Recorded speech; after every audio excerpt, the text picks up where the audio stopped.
let's go ahead and get this party started.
Yeah, it's about that time. You rocking with your boy Damo Unleashed and Sky Black on the Nashville Cavemen podcast. Stay tuned. On the whip with the crystals on the side. Doors flip up, yeah, we call it suicide. Creeping like a spider every time that I ride. Yeah, I smile at my haters just to fuck with their pride. And all so dope that the truth tell a lie. $1 million dreams make a broke nigga high. Dudes get mad when they really say hi. The paint so wet that it make a pussy slide. Some rooftop with the wood grain grip. Ain't even raining, but the paint still drip. I'm not even traveling, but baby, I'm a trip. So she riding up the mountainside just to see the tip. Top of the world, that's what they ain't wanna be. Riding in a battle, adding to my legacy. Crystals on the chrome, yeah, the body so G. I'm a stunt so hard, niggas can't stand me. What is going on, everybody, man? Happy Tuesday. It is a beautiful Tuesday nonetheless. We want to welcome y'all to the Nashville Cavemen podcast. I am your host, one half, Damo Unleashed, here with a really good friend of mine that's like a brother. So I'm going to roll out the red carpet, let him introduce himself. So the floor is yours. What's up, everybody? So happy Tuesday. Happy being able to see another week. My name is Sky Black, pro wrestler, music publisher. The D-Bling radio show every Tuesday night from 7 p.m. to 9 p.m. and the replays from 9 p.m. to 11 p.m. And we also stream the music on offtoprecords.net.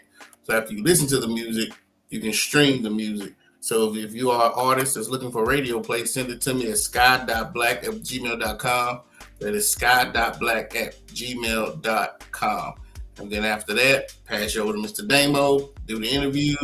Get put into the thing for the female artist of the year and the male artist of the year, which is almost around the corner, Damo. Man, this year is flying by. To think, at the end of the week, we're going to be, actually, when we roll into next Monday, we'll be halfway through the month. And when this Tuesday rolls around, we will be 2 weeks away from my birthday, man. So absolutely, I'm excited. I can't wait to get my next suit. I'm going to get clean on my birthday. Take that day off, man, and go out and have me a ball. But I'm looking forward to it. I am really looking forward to that stretch run of the So Driven Male and Female Artists of the Year. I will post the results again Monday. It is really close between Malfunction 365 and the Big Boss. You know what I'm saying? What? Rambo the King, not too far behind. So, all the artists out there, man, get y'all fan bases to push y'all. You know, make sure they stay voting. Absolutely. So what do you think about week 1 of the NFL, man? Your Cleveland Browns, my Denver Broncos, man. My Cleveland Browns, well, let me say this about my Browns. Because Watson is getting dumped on. He got dumped on the next day. But I'm just going to say this. When you're missing your starting left and right tackle and you're going against one of the top 3 pass rushers in the league, what do you think is going to happen? Absolutely. You're going against one of the premier, and Michael Parsons, one of the premier pass rushers in the league. What did they think was going to happen? You don't have your starting left and starting right tackle? What did they think he was going to do? Of course they were going to struggle. You don't even have your starting running back. He's still out for another 3 to 4 weeks. Who's y'all starting running back? Is it Chubb Jerome Ford. Chubb is out. He won't be back till probably the beginning of October, mid-October. Right. He's still out from that knee injury. So you don't have your starting running back. You don't have your starting left tackle, your starting right tackle. What do you think going to happen? And the tackles put them behind because they were making silly, plays, man. False starts, illegal formation. And so instead of starting 1 and 10 or, 1st and 10, it was 1st and 15, 1st and 20. You don't help your team out when you do that. So what did they expect? But I will say this, guy. My other team, I don't know if you watched all the games, but did you see Anthony Richardson for the Indianapolis Colts? Did you see him slip and drop a 66-yard dime for a touchdown? I'm going to post that video. Yeah, please I've do. never seen somebody with an arm like that. That dude got a big arm. So I like our quarterback at Indy. I'm not, Deshaun, I don't think Deshaun is washed. I just think, man, you can't have your tackles, both of them be out and going against a premier rush team. Just can't have it. They got to do what they got to do. Remember, they paid him all that money. They have no room under the salary cap to go get That's the sad a part. good tackle. Yeah, that's the sad part. But these guys, man, you start the season injured. The left tackle was injured most of last year, and then he injured already. The season ain't started. What were you doing?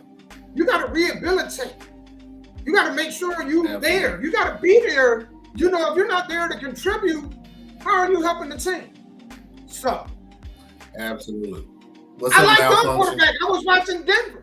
I like Denver. Of course, he looked like a rookie, but I see with Bo Nix, I see a lot of promise. You got to give him time and got to be patient. I think they let that game slip against Seattle, man. They were up and then they let them come back. It's Denver's. Everything's like towards the fourth quarter, man. They get relaxed or tired, 1 to 2. Yep.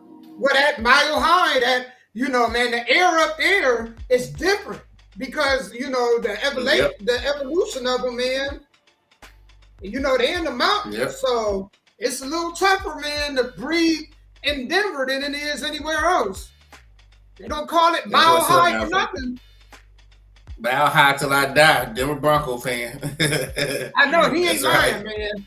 Win, lose, or draw, he is not lying. What is going on? Malfunction, man, 365. What's going on, brother? Thank you for that plug in yesterday. I appreciate you.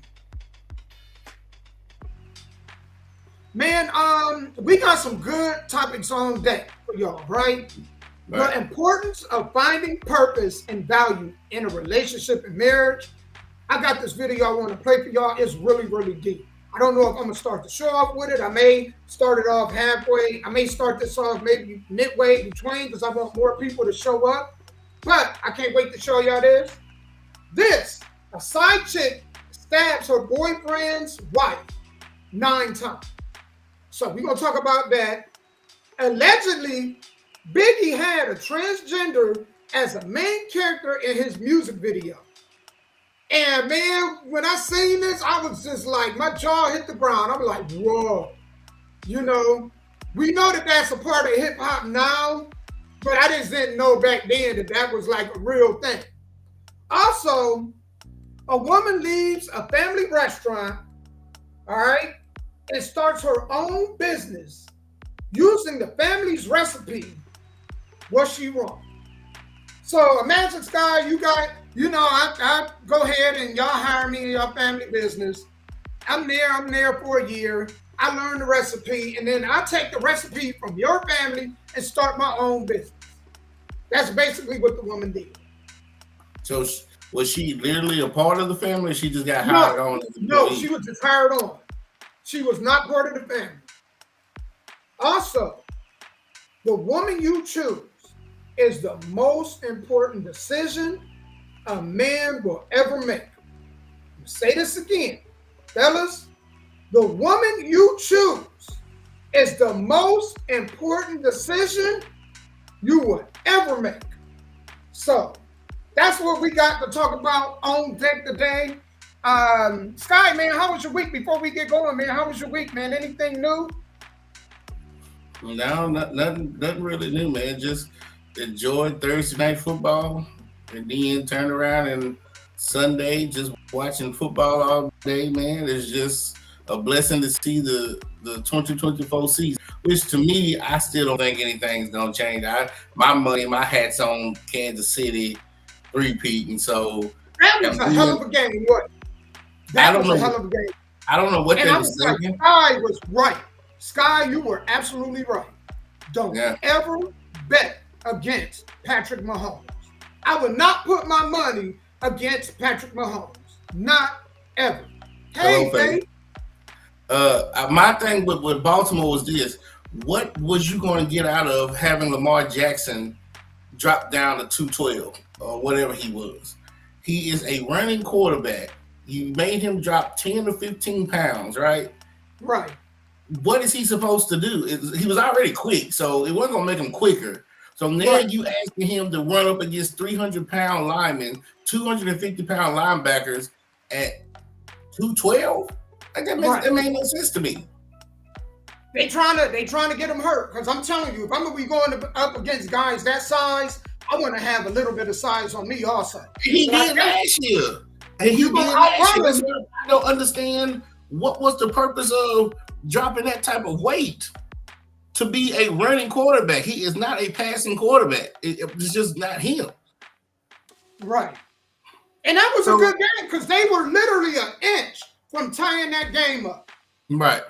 I'm And then, talking about Harbaugh wanted to go for two. If that touchdown would have stood, he wanted to go for two because he knew damn well he didn't want Kansas City to get that ball back in overtime. We either gonna win it or we gonna lose it right here. Yeah, that's what he wanted. But I don't know. I just didn't see what Baltimore was trying to do, because you have Derrick Henry with the size. We could have had Lamar Jackson with a little size. Then you could have wore down these defensive guys. But, man, you talking about a 17-game season at 212 pounds? No, I'm sorry. I don't understand why they didn't run Derrick Henry more. They should have run him the ball a lot more than they did. I don't think no team knows what to do with The Derrick Henry. specific reason you just said, to wear down that defensive line, they should have run them more. So I don't know what they were thinking. I don't know. I don't think any team knows what to do with Derrick Henry, because we in a passing league, and I would just believe that the running backs are just decoys now, And so that's why I didn't understand why the Titans let Derrick Henry go, because this is why. First of all, they should have never lost to Chicago. Caleb Williams is a rookie. The only time he's ever played was in scrimmage games, preseason games, and practice squad games. That was his very first live NFL game. You should not be losing to a rookie day one. Well, I tell you what, when your quarterback is literally handing the ball off to the other team, I mean, man, they beat themselves. Chicago didn't beat Tennessee. Yeah, Titans Tennessee literally beat themselves. And so, to me, the reason the Bears was able to hang on, because Pollard is a good back. He's more like a scat back coming out of Dallas. When you had Derrick Henry, you still had to respect Derrick Henry. When you don't have Derrick Henry in your backfield, them linebackers ain't got to creep up. They ain't got to. What they creeping up for? They do not respect your run game. So them linebackers are going to creep back into that passing game. And that's when you start seeing the interceptions and the tip balls and wide receivers not getting open, because you're not making the linebackers respect that running game. Right. And Will Levis is not a perennial quarterback. He's a good quarterback, but he's not one of those you can just say, "Oh, hey, Peyton, man, take the game over." It's not that. I tell you a quarterback that everybody better be very fearful of this year. C.J. Stroud. C.J. Stroud with the Houston Texans, with all the weapons they had. And they talk about a sophomore slump.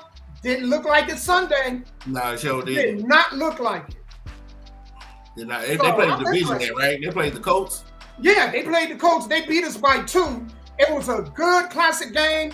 I would say this. Shout out to my fantasy team, because I did win first game of the season. So I just started off 1-0. You know what I'm saying? Thanks to Tyreek Hill and AJ Brown, man, who both showed out and showed up for me, man. So I got off on the right foot. Absolutely. Chasing that trophy and that money. Absolutely. You know, I'm already spending that money. I'm already looking at suits and stuff that I'm going to get. I got some side keys I'm going to get. I'm already telling them, thank y'all. You know what I'm saying? For the gift that keeps on giving. Absolutely. Yeah, but that was just week one. We got a hell of a lot more. It's a long season, but it's just, for me, I just don't see any team, no Buffalo, no Miami, no Baltimore. When it counts in the playoffs, those guys just can't be Kansas City whatsoever. Yeah. They don't know. It's interesting. It's gonna be a very, very interesting year, y'all. I also wanted to say this. I wanted to give this something new that's on our podcast for all the artists that's out there. If you want your music, let me show y'all an example of this. If you want your music to be showcased live during the podcast, for example, like this, we can now play artist music during the podcast. If you're interested in that, man, whatever you have in your budget, you know, either shoot it to me or Sky. You can see our Cash App right there. We'll upload your music and promote you live during the show. Usually we go to commercial break where we can literally play your music in the background while we're doing the show now. So that is a new feature that we have. This is some old music I did 20 years ago, actually 25 years ago. So if you want your music showcased, either whatever's in your budget, Cash App me or Sky, and let's go ahead and get you uploaded. Absolutely. So, but man, you know what, y'all? We gonna go ahead and get to some of these stories, man. The first one I want to talk about, I think this is very, very important. Fellas, the biggest decision that you will make in your life is the woman that you choose. I can't stress how important that is. So we're going to go ahead and talk about that and get to that. So let me pull it up. Be controversial. I know it's going to be controversial because I've said before, you can't make me stop talking. But I'm going to let her speak first. I'm going to let her run, and I'm going to come with my view. The woman you choose to be with is the most important decision you will ever make in your life. She can make or break you. Literally. Make or break you. Emotionally, psychologically, financially, spiritually.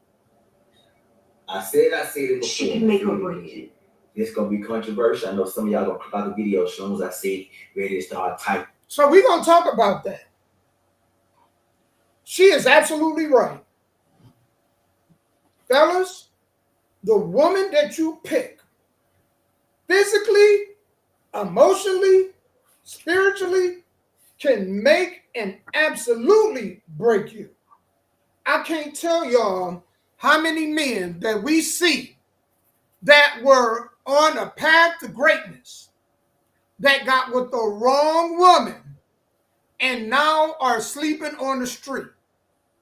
If y'all need to go out and get out and talk to some of these homeless dudes who are on a great path, and then, man, they got with the wrong woman, divorce happened, and then all of a sudden, man, they are lying in ruins. Absolutely.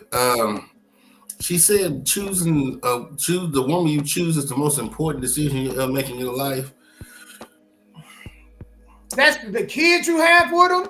You know, you think about it. That goes for not just relationship-wise, but who you choose to have kids with. Right. How many dudes that the women make it absolutely hard for them to even see their kids? Right. I'm on the fence with that because me personally, the biggest decision I ever made in my life was purchasing a home. The second biggest decision was my car, and the third biggest decision was leaving my parents' house. So that's just mine. And then once I gained my assets and foundation, then I guess the next biggest decision was who I'm going to share it with. I guess, does that make sense? I mean, I understand Yes. what she is saying. I completely agree with what she's saying. But for most people, it could be 1A, 1B on your spouse, because if you come into a situation where you ain't got nothing and she has everything, is that the best decision? Or you have everything and she has nothing, is that the best decision? Or do you want to have be here and you want your spouse to be here? Like, when you say the best decision of your life, what are you looking for out of this woman? Kids, structure, legacy? Uh, I mean, what are you looking for? So I see where she's coming from, but I don't think for me the very most important thing in my life was, because if I could do it without a woman, right? Let's just say I became successful without having a woman, right? Then when I pick one, I can't see her being the biggest decision I ever made in my life. Do you see what I'm saying? Whether I have children with her or not. But if me and her were both getting it from the mud and she helped me come up, then okay, I agree 100%. Yeah, that was the best decision. Or like these millionaires, they date these young women and then next thing they know, they go broke. As Mel Gibson. He went broke on that young girl. Then you're like, yeah, that's the worst decision I ever made in my life. So I think it's psychological. To each his own. I don't think she's saying best or worst. I think what she was saying, alluding to, was the most important. Like, right, most important, yeah. To each his own on that one. I don't know if that's the most important. I think it's different for you because you're smart enough to know that to protect your assets. So you think on a different level. You think really business. You understand the business side of marriage. Meaning that it's okay to get married, but you still got to protect your assets. Meaning that if it don't work out, you got to have paperwork to protect you. I think where she's getting at and where she's right at is most dudes don't. They get married, they think, oh, I don't need a prenup, right? And you can get with a woman and not have nothing when you get with her. Work and build, and then she decide that she wants to move on and take half of everything. You see what I'm saying? So because the our government give women the power to do so, men too, but there's not a lot of men where the women are the breadwinners. We seeing more and more of that, but most of them women, man, when they get up to a certain level, they don't want to deal with men to make less than them. Most of them want a man to make just as much as them or more than them. So when a divorce happens and a woman can take half, that is kind of the most, if you don't have the paperwork, which I don't, a lot of dudes don't, it is vital. That's what she means, that they can literally break you. Imagine you have kids, and I know the most important part of marriage is kids. So a woman being able to take your kids away from you, that, you know, is something that can break. Look how many men we've seen that break. Absolutely. We even talk about the financial part. That's one element. What about the kids? That's a whole nother element. Absolutely.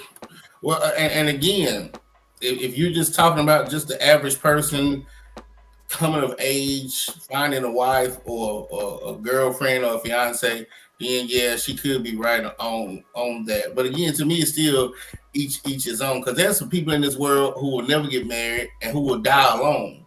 So I was always taught what you have is what you respect or keep. You know what I'm saying? Right. What you have is what you value, right? So, you know, if you walk in my house, you'll see title belts and He-Man toys and all that stuff. So yeah, I have it because I value it. What you don't have is what you don't value, right? So if you are a man or woman that's alone and you don't have a spouse, from what I was taught, then at that point in time in your life, you don't value it enough to get it. So if you don't value enough to get it, is it really the most important decision you'll ever make? Right. Yeah, if that's not a direction you're moving in, if you're not really one is really care for getting married, or you not really don't care for a serious relationship, no.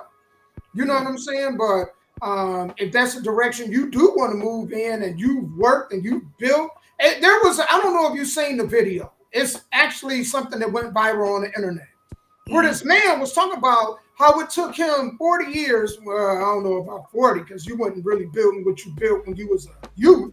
But when he came of age, I would say 20. He built, you know what I'm saying, like a whole lot. Multiple 2 houses, multiple vehicles. Got with this woman, and in 7 years, man, she's taken half of everything that he built. And that is, that decision cost him half of everything he built. Absolutely. You see what I'm saying? So once you make that choice, it is. If you make a decision that you're going to bring somebody into your life, and you know what's yours or theirs, and vice versa, and you're the breadwinner, you better be right. If you bring them into your life, you better be right about it. Right. Or well, I agree with what she's saying, Damo. I just think she just did it on a broad spectrum. You know how you write an essay and they tell you to narrow it down? I think she should have just narrowed it down to a specific group or specific statistics. Yeah, and then I can see that. But when you have a broad stroke, then you just, like they tell you write essays in college, you everywhere. You know what I'm saying? Right. Trim it down. So if you did it that way, I do agree 100%. And this guy, or what are you talking about, that built all these things, he fell in love thinking he's gonna be married for the rest of his life, and it didn't happen. Which is why I think it's a very smart approach. That the way, and you talk about this all the time, and I'm grateful that you talk about this all the time, to protect your assets. When you build, and it took you years to build anything, you gotta have insurance. And a lot of dudes, when they get and they fall in love, they think with the mindset that it's going to last forever. Dudes, when we get married, we don't get married with the intention that divorce is going to happen. Because if we did, you would see a whole lot more prenups. But we don't think on that level. I think it's sad too, because I think a lot of females do. I think, you know, for them, it's a lottery ticket. You know what I'm saying? It's a come up. It is. You know, once I seal the deal and I get this dude, you know, that invest in me, if it don't work, I can't leave him, man, and I'm leaving with more than what I came with. Absolutely. Absolutely. And so that's why I'm always a proponent of it. Now, listen, there's going to be some 9 to 5 folks that, well, my mom and dad didn't have a prenup, my grandparents didn't have a prenup, their parents never, we don't believe in it, and that's absolutely fine. I wish you the best of luck. I hope your marriage lasts 82 years. But if somehow it does not, whichever, and then another thing, depends on what the story you just told, I don't know what state he lived in. That's another thing that's wrong with people. You don't know the laws of the state. You're right. The state before you do it. I had to research the laws of the state before I open a business, before you get married, before you travel, before you buy. You need to carry a gun. You need to learn the laws of your state, first off. But for those of you who don't believe in it, just in case something happens, whoever is the breadwinner, most likely going to lose 2/3 of their income to the one who's not over a certain period of time. So if your wife divorces you and you don't have a prenup, then the judge will say, hey, she and the kids is used to this lifestyle. You're going to provide her for the next 5 to 10 years, or unless she gets remarried. Do you see what I'm saying? So a lot of guys hope, God, I hope she gets remarried. You know what I'm saying? But yeah, but you shouldn't have to do that. Why would you hope? You know, you get with a girl and you say, hey, this is what I bring to the table. This is what you bring to the table. I need to protect this. And she's like, well, I feel some type of way. Well, you know, ain't no way. But a lot of dudes are just self-conscious, man. They see this hot girl, and if I can bag her, my friends gonna be like, ooh, she dope. And she's hot, and she looks good. She's a dime piece. And she's telling you, well, if you want to be with me, I don't want to prenup. Okay, cool. Then she's with you for 4 or 5 years. And then guess what? She leaves you to be with somebody else. And then you sitting there assed out looking silly. What's up, AK? I think Sky will, Angela. I think you, matter of fact, man, I think you just smart. I think Sky's approach to it is a business. I think that's why Sky's going to be successful when he get married, is because he understands it's a business. I think the people that don't understand that is destined to fail. Yeah. They destined to fail. People build, they base it all on love. And I'm going to tell y'all, man, that is the worst thing. Yes, love is an important element of it, but it should not be the foundation of marriage. I'm telling you. Because if that was the case, because most people, the government wouldn't tax it. We wouldn't have a license. Back when Jesus was walking the earth, there was no damn paperwork. The community got together and you got married. There was no paperwork, no license.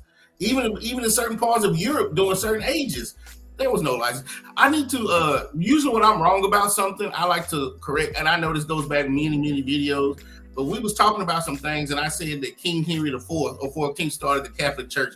I was wrong about that. So pardon me if you watch the old videos and I said that he started the Church of England. So I just want to correct myself. And I know a lot of videos, I said he started the Catholic Church because he wanted to divorce his wife. No, he started the Church of England. Now, back to what we were saying. Yeah, and so at the same time, I always would just tell these young people, just protect yourself. And if you with a woman who loves you, it's just a piece of paper. Like the marriage license, it's just a piece of paper. If y'all never get divorced and y'all die, then that damn thing gonna collect dust and the ink gonna run dry, right? You know what, Sky? I think the most important element, I mean, other than the relationship and even the marriage, is the courting stage.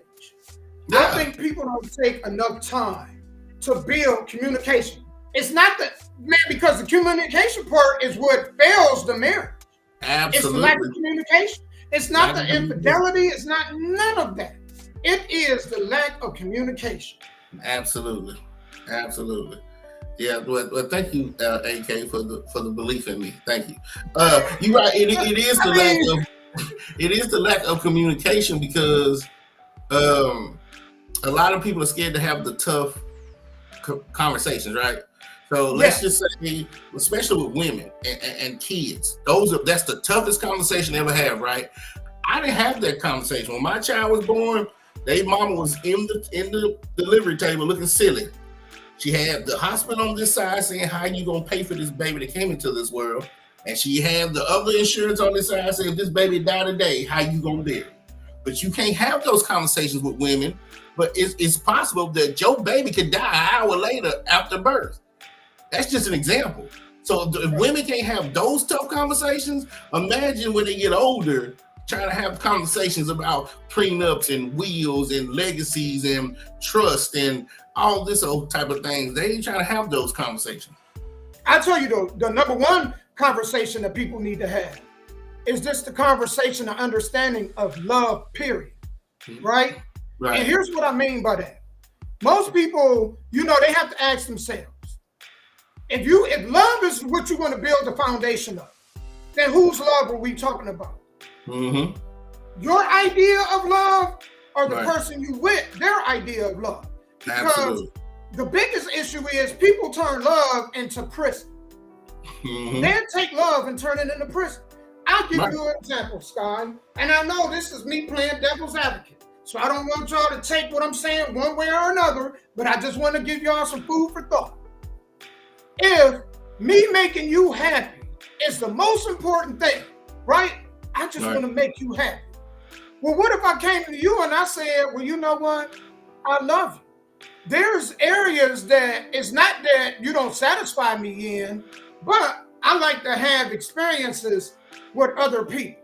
And I'm just going to let you know of this or that. Then who are you to deny me if that's what make me happy of doing that? Because it's one thing if I go behind your back and betray you. It's another thing to say, hey, I want to have this experience with this person. I love you. If you was to fall ill right now, you know what I mean? If you was to be, like you couldn't walk anymore. You couldn't talk anymore. If I had to literally bathe you, wipe your ass, whatever it is, you could count on me to be there. But I'm going to go and do what make me happy. Then what's important? What you deem as your boundaries of love or mine? And that's the conversations you got to have. Because if you say that to a woman and she's like, no, I don't share my man. I know I can't do that. Then okay, we'll just be friends and we'll move on. But what happens is they wait till they get too deep in the relationship. They done brought in kids or they done got married. And then you want to bring up, I want to go outside and do this. You should have said that. Date number one. When y'all eating that salad that she ain't going to never finish. You should have playing played that devil's right there. advocate. Because Sky, we talked about this, I think last week, and I hate that they didn't record this and post this on my page, man. Because I thought last week's conversation was absolutely awesome. But we were talking about this. Most people don't like to share, but they share anyway. Right. As soon as you lose your virginity, the next person you share, because somebody else that had you. So you're just not sharing at the same time. Absolutely. It's just like, if I bite a sandwich and then I walk off and then you come and bite the sandwich behind me, we both share that same sandwich. We just didn't share it at the same time. Absolutely. When y'all have kids with a dude and then y'all don't work out, or fellas, when y'all have kids with a woman and y'all don't work out, once you move on, you share. Absolutely. So I don't get this. There's a good way of thinking about that. Yeah. It's really a pride thing. It's an ego thing. People think that now I got you, you know what I'm saying? And it's their pride and ego of why, but they already sharing. They just don't really want to acknowledge that. Absolutely. And a lot of women are emotional. I remember a long time ago, my daughter had this baby doll and we was at home and the other little girls wanted to play with it. She was like, no, mine is my baby doll. I'm like, well, I don't share. But she loved that baby doll and she didn't want to share. Well, them same little girls grow up to be women. That's my man. I don't want to share him. I don't want him looking at another woman, talking to another woman. All your female friends got to go. You know, if they could get rid of your mama, your grandmama, and your sister, they would. Anything that has tits and ass, they would get rid of them. Absolutely. And see, that's the type of shit I can't go through. That would drive me. And let me tell you. Crazy. Let me tell you. Once, and especially, and this is why the body count thing matters. You know what I'm saying? As far as like when we looking at females, once y'all have a certain amount, we don't want to be laying there with you, right? And 15, 20 years from now it's like, I've been having this same old. Now you laying there to please yourself. You thinking about another experience you had. You see what I'm saying? Because that's human nature. You compare. When you have multiple of anything, you compare. And most people don't want to do that. So you are sharing. People just don't want to acknowledge that, but they really are sharing. Well, what's the difference? It's no different than comparing food, comparing clothes, Exactly comparing what I'm saying. Absolutely. So when you're sitting there and you know that you're sitting next to a woman that other people has had, let's just say recently, right? Let's just say you sit next to a girl talking to her, and you know in the back of your mind, my homeboy hit this and another dude hit this. Why would you want it? Why would you be serious about that relationship? Because every time you go around these guys, all they're going to do is think about the times that they hit it, and then she might be in the back of her mind think about the times that she let them hit it. So why would you even be in a relationship with a girl like that? And that's the crazy part. That's that thin ice, thin line. Because really, I ask myself this: is her happiness, how important is her happiness? Like my insecurities and my pride should not be what imprison her as far as like what she deemed as her happiness. That's why it took me a while to understand Jada Pinkett and Will Smith, the dynamic of their marriage. It took me a while to understand it. But I was like, man, Will I understand what Will, and he battles with this. But he's like, if it's really all about her happiness and what makes her happy, then who am I to interfere with that?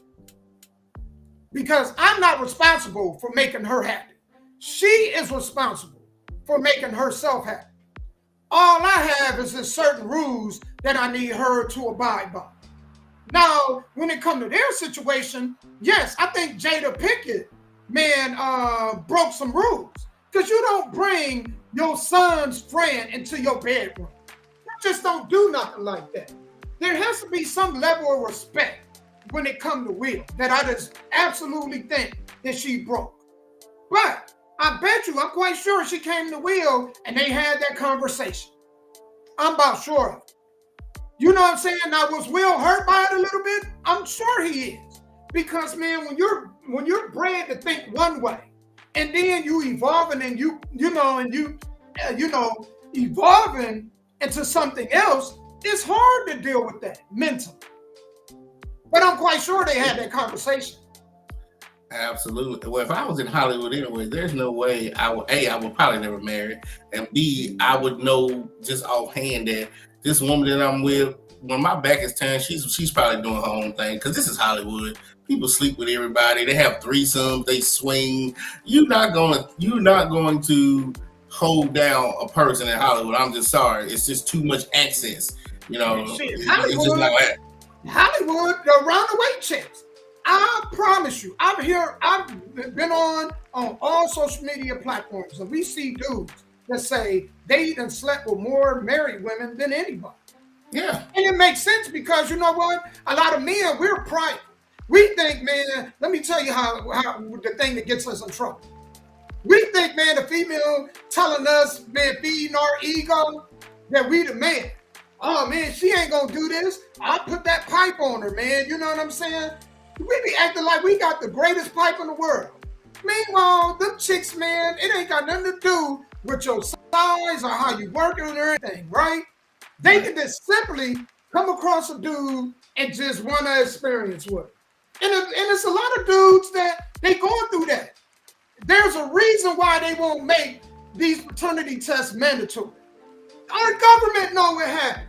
They know, man, they know it will be chaos in the street if they all of a sudden did mandatory testing. It will be chaos. They know a lot of these chicks ain't faithful. It ain't what we think. The government know. That's why they ain't gonna do it. They can afford to do these paternity tests, but they ain't gonna do them, are they? Absolutely. So most people think they're not sharing. They sharing 100%. anything. Hey, and you know what? You know what? I would have done it. I wouldn't even need to go. If I knew what I knew now, I'm like, hey, we forget a paternity test. It's yours. It's yours. You here? Sign the birth certificate. Nope. They gonna give us a free one, because you smoke paternity test like $400 something. They give us a free one. Hey, that was that Illuminati stuff. Yeah, let's do this, because a lot of these women are not faithful, and a lot of these married women are not. But just be honest, because I be telling folks we're all animals. I don't think we was here to be just with one person. I don't think we're here to just be in one house. All animals roam except for humans. We're the only people who have to go to work and pay for where we live, pay for our food. You don't see no other animals on this planet do that. The male lion does not sleep with a female lion and be like, you know what, you're the only one I'm gonna sleep with. That's a lion and a half. He sleeps with her. He finds another female lion, sleeps with her, finds another. So he's building prides all over the Africa, wherever he's at. So as I matured and got older, stuff like that don't faze me no more. Because I'm with you. Marriage to me, most marriage, like you said, is building a legacy, and that's what a lot of us need to start doing, leaving things for the next generation. So when they come out of high school and college, they have a leg up. Legacy, your last name, passing it down. The Vanderbilts, the Rothschilds, the Rockefellers, all white people. How many black folks do we have? I mean, we have the Tyler Perrys now and the Oprahs, but we just got them. The names I've said go all the way back to the 17, 16, 1500s. So we just got them. What about us? When are we going to start doing things like that? And like you said, when things are just built on love, then whose love is it?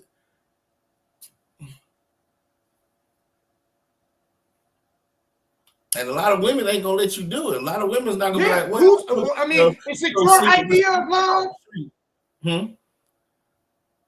What you say, Damo? Right.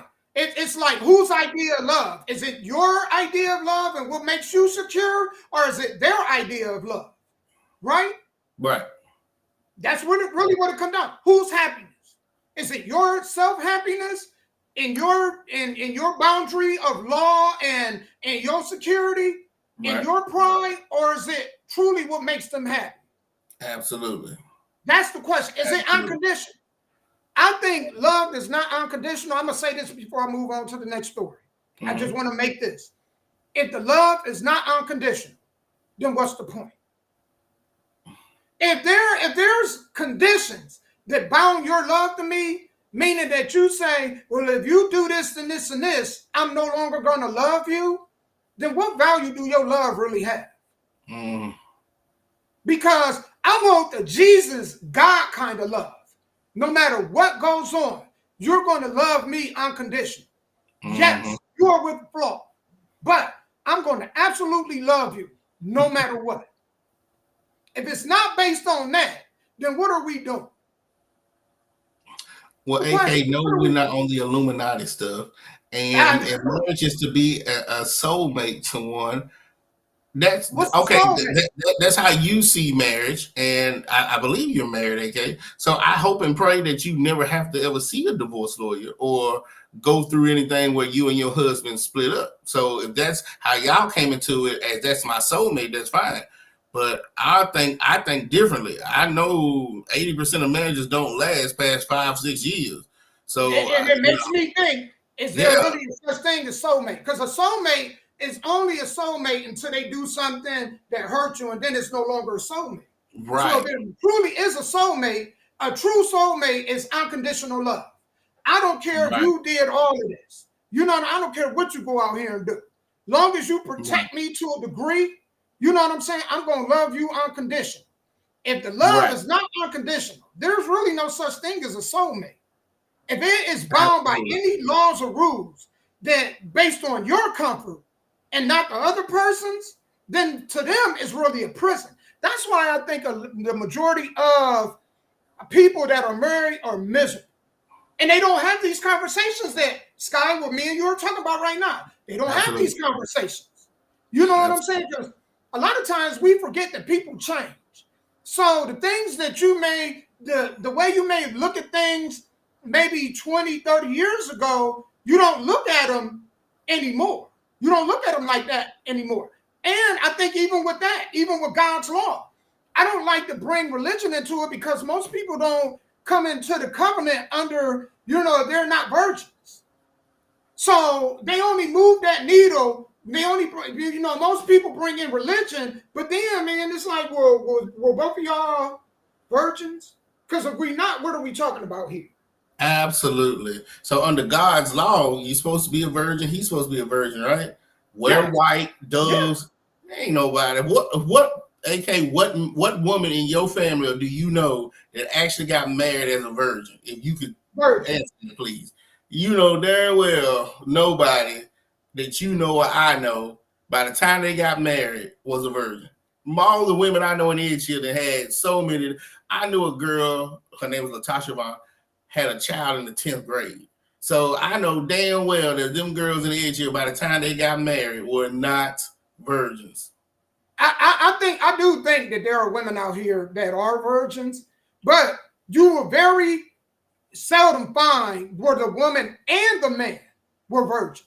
Because it's not just about the woman being a virgin, it's about the man also. And so people like to talk about, they like to bring religion into it, but both parties got to come in as virgins. If both parties aren't coming in as virgins, right? Then what are we talking about? Why are we including religion in it? Absolutely. So your cousin was a virgin. You know what I'm saying? Because people was her husband to do all a virgin that dirt and then become religious. Yeah. Was her husband a virgin? So that's at the time all I'm just saying. You know what I'm saying? Like the majority.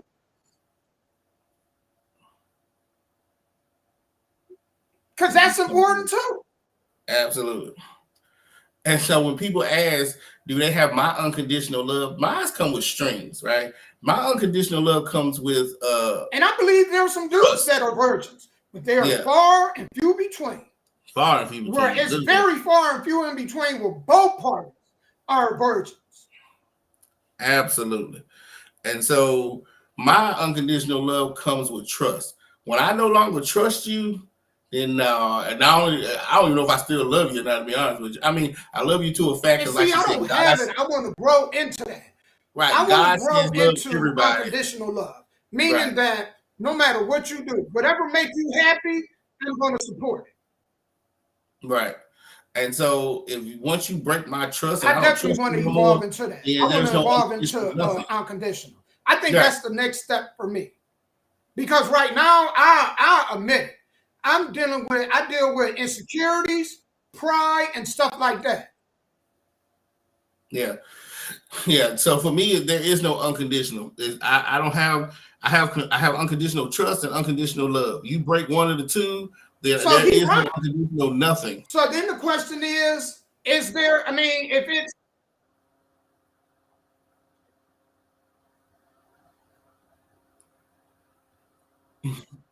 So for me, my love and my trust is conditional until you can get me to a unconditional to the love and trust. If I don't trust you, I don't love you. If I don't love you, I probably don't trust you. So, And I don't you know, trust you. I'm just gonna tell you. I don't care money. who it is. That's I why I do say it's not on money trust. and love we trust, right? In God Right. we I trust. don't have trust for anybody. Now, your loyalty is one thing. Your trust, I don't trust. Because if you, I'm gonna tell you why I never had trust. Telling me to have trust is like saying that I believe that if my old lady was at a hotel full of men, that I can trust that she gonna do the right thing. I'm gonna have blind faith. And I never had that kind of blind faith. I'm sorry. I'm just not. To me, that means that no matter what, I have blind faith that you're going to do the right thing. And because people are flawed, I will never have blind faith in a person doing the right thing all the time because we're flawed. Absolutely. But Absolutely. your loyalty, you could go ahead and I could say this, right? And I know people going to be like, he said, what? Did he really say that? You could go out. I don't know what you're doing when you're not around me. You could go and get your back blown out. I just require you don't bring no kid back that ain't mine Amen. and no disease to my Amen. body. Absolutely. Outside of that, if that's what makes you happy, you do you. Because I'm not So responsible for your happiness. You see what I'm absolutely. saying? So And the preach. truth be told, as tough as that is, as a man to say that, if I am all about what makes you happy, then I should be fully about what makes you happy, no matter what it is. Long as I can count on you when I need you, that should be the only focus of mine. Are you there when I need you? If I was to get Absolutely. cancer, can I count on you if I'm withered and I can barely get out of bed to be the one to pick up the load? Absolutely. That's And all that that should matter. and that's why I'm glad that you preach that, because there's people in this world that wear a mask. They don't want to be who they are. When they're around me or something, they want to be one way, and then when they're around other people, they want to be another way. I'm like, no, be you 100%. If this is what you like to do, go do it. I mean, I don't trust you. I don't have that. I know women are going to be women. Men are going to be men. Like you said, Man, don't bring it back here. that's That's it. all That's I all worry I about. require. Because That's I'm all gonna I tell y'all worry about. this. You know what, Sky? And this is why I said I want to reach that level. Because I think most people's love is hidden by their insecurity and their Right. pride. That's it. The only reason why people get mad when they get cheated on is it's a pride thing. Right. Especially with dudes, because dudes, we think, well, we got something that she ain't never had no D like this. And we get fooled by our own pride. You know what I'm saying? And so at the end of the day, you got to think about what really is important. And this next story, I want y'all to listen to this because this is very important. I was so glad, Sky, I found this. I Right. think this is gold. If y'all are watching, listen real carefully. Hey, Because Damo, this might get a little deep. Before you move real quick, I just want to say, if you're with a woman, whether you're married, fiance, or y'all just kicking it, if you with a woman who's not a virgin and she's had previous sex before, that means she knows how to leave one guy and go to another guy to have sex. So what makes you think she won't leave you, whether you married to her or not, and go to another guy and have sex? That's why they say virgins with virgins, because if I marry a virgin, she don't know what it's like to be with anybody else, so she's not going to want to attempt to She go ain't got anywhere nothing to else. compare you But to. if I marry a woman who's already have kids or already have sex, or I'm talking to a girl who got kids and she's sleeping with everybody, then what she would do with me, she will do against me. Hence the prenup. Go ahead. And with that said, I want y'all to listen to this. I'm telling y'all, this was very powerful. I was so glad I came across this. And it's the purpose and the value of a relationship. Because I think some people, they get lost in all this internet talk and they don't really understand the value and the purpose of it. So I want y'all to listen to this. Check this out. I didn't want to tell this story, but her request, she wanted me to tell it. Brace yourself. This is a hard one. Young lady reached out to me and she said, Joe, can I tell you my story? I want you to share it with me. Share it with your people. So yeah. She said, I was diagnosed with cancer. I said, oh, I'm sorry to hear that. She snuck. But let me take you back. She had an amazing man. We was building together in our 20s. He just wanted a child. He put me through school and helped me through school.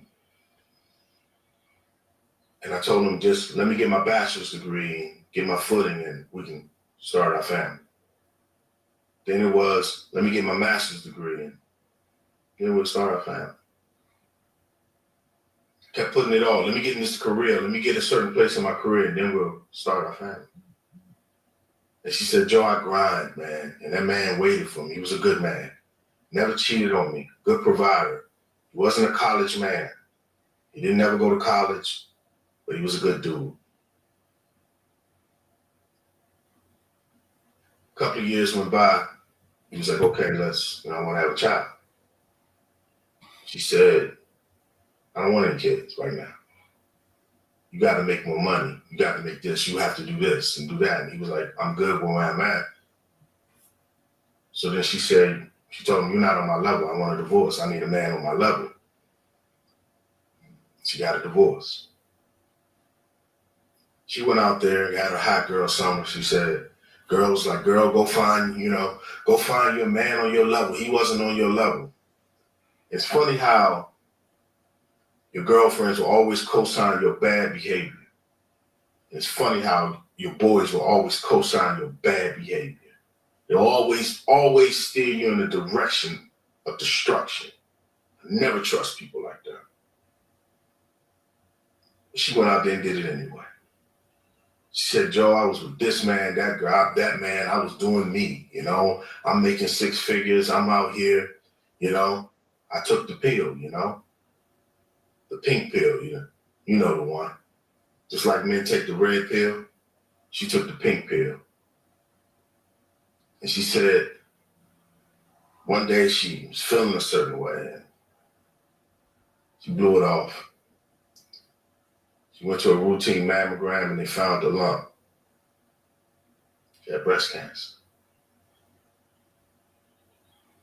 And it hit her. She said she was so much in shock that she thought she was still married.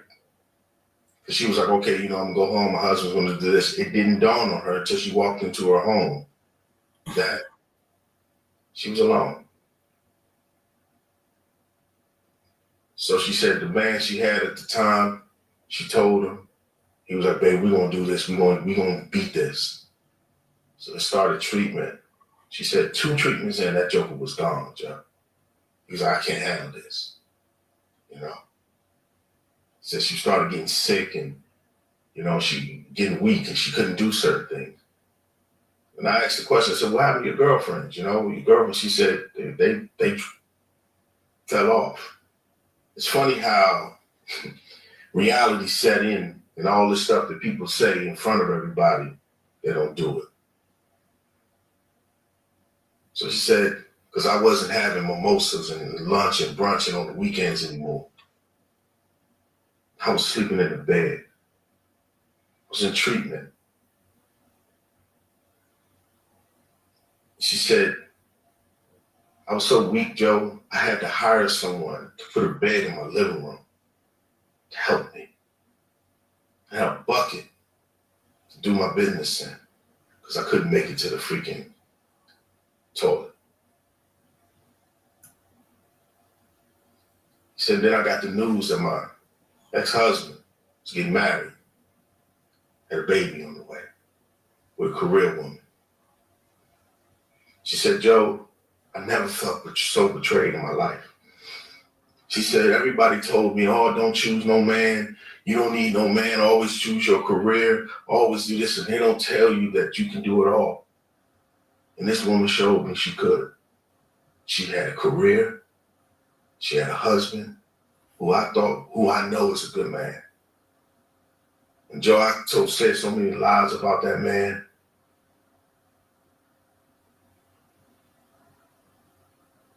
And he still offered to help. And I felt bad. She said, I felt so betrayed by society and the world because they don't tell you as a woman that you can have it all, that not every man is the same. That sometimes, you gotta look deeper. And I didn't. I was so consumed with materialistic things. Now I got this big house. I don't have no children, Joe. And she said, it gets worse. And I'm like, I'm looking at the phone like, it can get worse than this. She said, the doctor told me they got to do a total hysterectomy. And I'm not a woman, so I don't know what that means. And I said, oh, I'm sorry. She said, Joe, every hope that I had to give a man at least a child was gone within one phone call.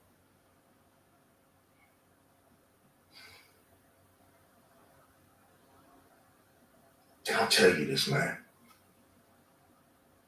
They don't tell you. They tell you all the fun stuff and everything to get you in the door to stupid city. But they don't tell you when you get in there, there's some bad stuff that can possibly happen. And it goes for men too. Because it's that good woman and it's that good man that's going to be there to help you through those times when something happens, just in case. See, marriage is not about money and cars and all this other stuff. It's about when the chips are down. And when just in case you have built up enough equity and relationship equity that you can help each other. That's what it's about. All the other stuff is fluff. Because if you die, they're going to sell your home. We live in America. They sell your home. And some other family will live in it. You will cease to exist. You die, someone gives away your clothes to the Goodwill. That's what happens. So I ask you, the hot girl summer worth it? It's your attitude and your need to be right, your anger, your position, your disposition on life. Is your being a player, having a bunch of women worth it? Because let me tell you a story about my homeboy, just in case you may think differently about men. My buddy died alone. Player from the Himalayas, been a player all his life, died alone. And because he didn't take care of his children, there was no one there. They found him in his apartment. And his mother, and because his mother and his father's older, and he wasn't calling like he's supposed to, they thought nothing of it. Until his mother got that phone call and says, hey, you Mrs. Williams. Mrs. Williams said, yes, we regret to inform you that we found your son. He was stinking up the apartment. Is it worth it then? I got this relationship stuff wrong. You got it wrong.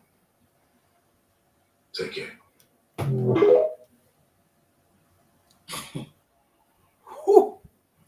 I once I told was so somebody, happy to find it.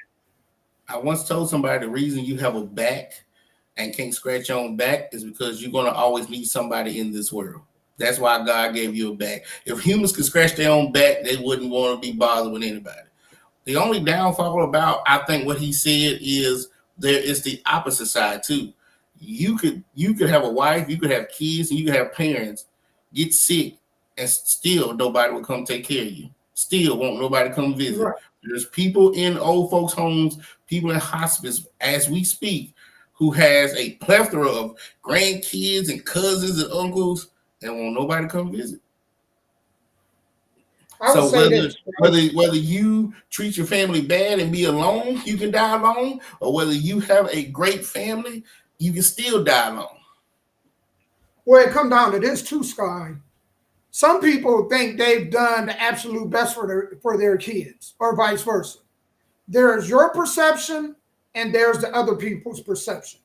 So when it comes to perception, please consider the other side's perception, because the way you view things and the way they view things is a difference in the way you see the world and the way others see the world. So always keep that in mind, y'all. And I'm of this belief. As long as I know I've done right by my children, when that time comes, that's on them to have to live with that. I'm not going to think about it. If I felt like, to the best of my ability, I did my job, I can't worry about the rest. You know what I'm saying? And for me, this is why I also didn't want to get into whooping, because I think at some point you have to have some line of communication with your kids. You can't dominate them, because the way you treat them when they were little, they remember all that stuff. And so when you get older and they get out on their own, they remember them ass whoopings. They remember you yelling at them, you know what I'm saying, chastising them. They remember how you treated them. So you may think about all the good times. They may be thinking about them bad times too. So you got to make sure that you, at some point, create a line of not only communication, but dialogue and respect with your kids. Just because you can dominate them don't mean you should dominate them. Because, yes, they're going to be dependent on you in their infant stage. Don't forget, you're going to return back to an infant and become dependent on them. So that karma, that's what karma is, a circle of life. It's karma itself. You taking care of your kids, they dependent on you, and then all of a sudden, them taking care of you, you're dependent on them. So be cautious of the energy that you put out. The hell we live in, right? So that you're absolutely right. Absolutely right. So when you talk about blind faith, all I can do is believe in the Lord is going to help me in the good times and the bad times. Because human beings, they fickle. You know, again, you can come out of a big family and still die alone. Yeah. Like, well, where was the family? Yeah, well, they didn't want to be bothered. Well, They you too know busy what, out here on vacation and having kids and families themselves. Well, you know what? It's a difference, though, in between a person being related to you and a person being family. Right? Just related to you, it don't make them family. Nope. Family come with certain criteria.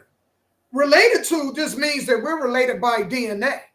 Kinfolk. DNA is not what makes us family. And I think that's the misperception that a lot of us, man, get twisted up. You and I, like, I could call on you, and if I could call on you and depend on you, I don't care if it's 2 o'clock in the morning. Hey, Sky, man, could you help me with bond? And if you come through, that's family. Right. You woke up out of your sleep knowing that you got to get up hours an hour to go to work, and you come through for me. That will make you family. Right. I can have people I'm related to, and I can't call them for anything. I can't depend on them for $2-3. Preach on that one, right? So you could be, just because we're not DNA related, don't mean that you and I can't be family. Absolutely. Because you have to look at your circle, right? Everybody you help, if you were down, can they help you? So when they hit you up and say, can you cash at me this, cash at me that, can you help me with this, help me with that? Okay, fine. But if I ever needed help, right, can I go back to them same people and them help me? And most of the time it's no, because if they can't help themselves, how can they help me? Right. And I just want to say this too. Some people, they get caught up into what social media set as the bar for what you want to have in a mate.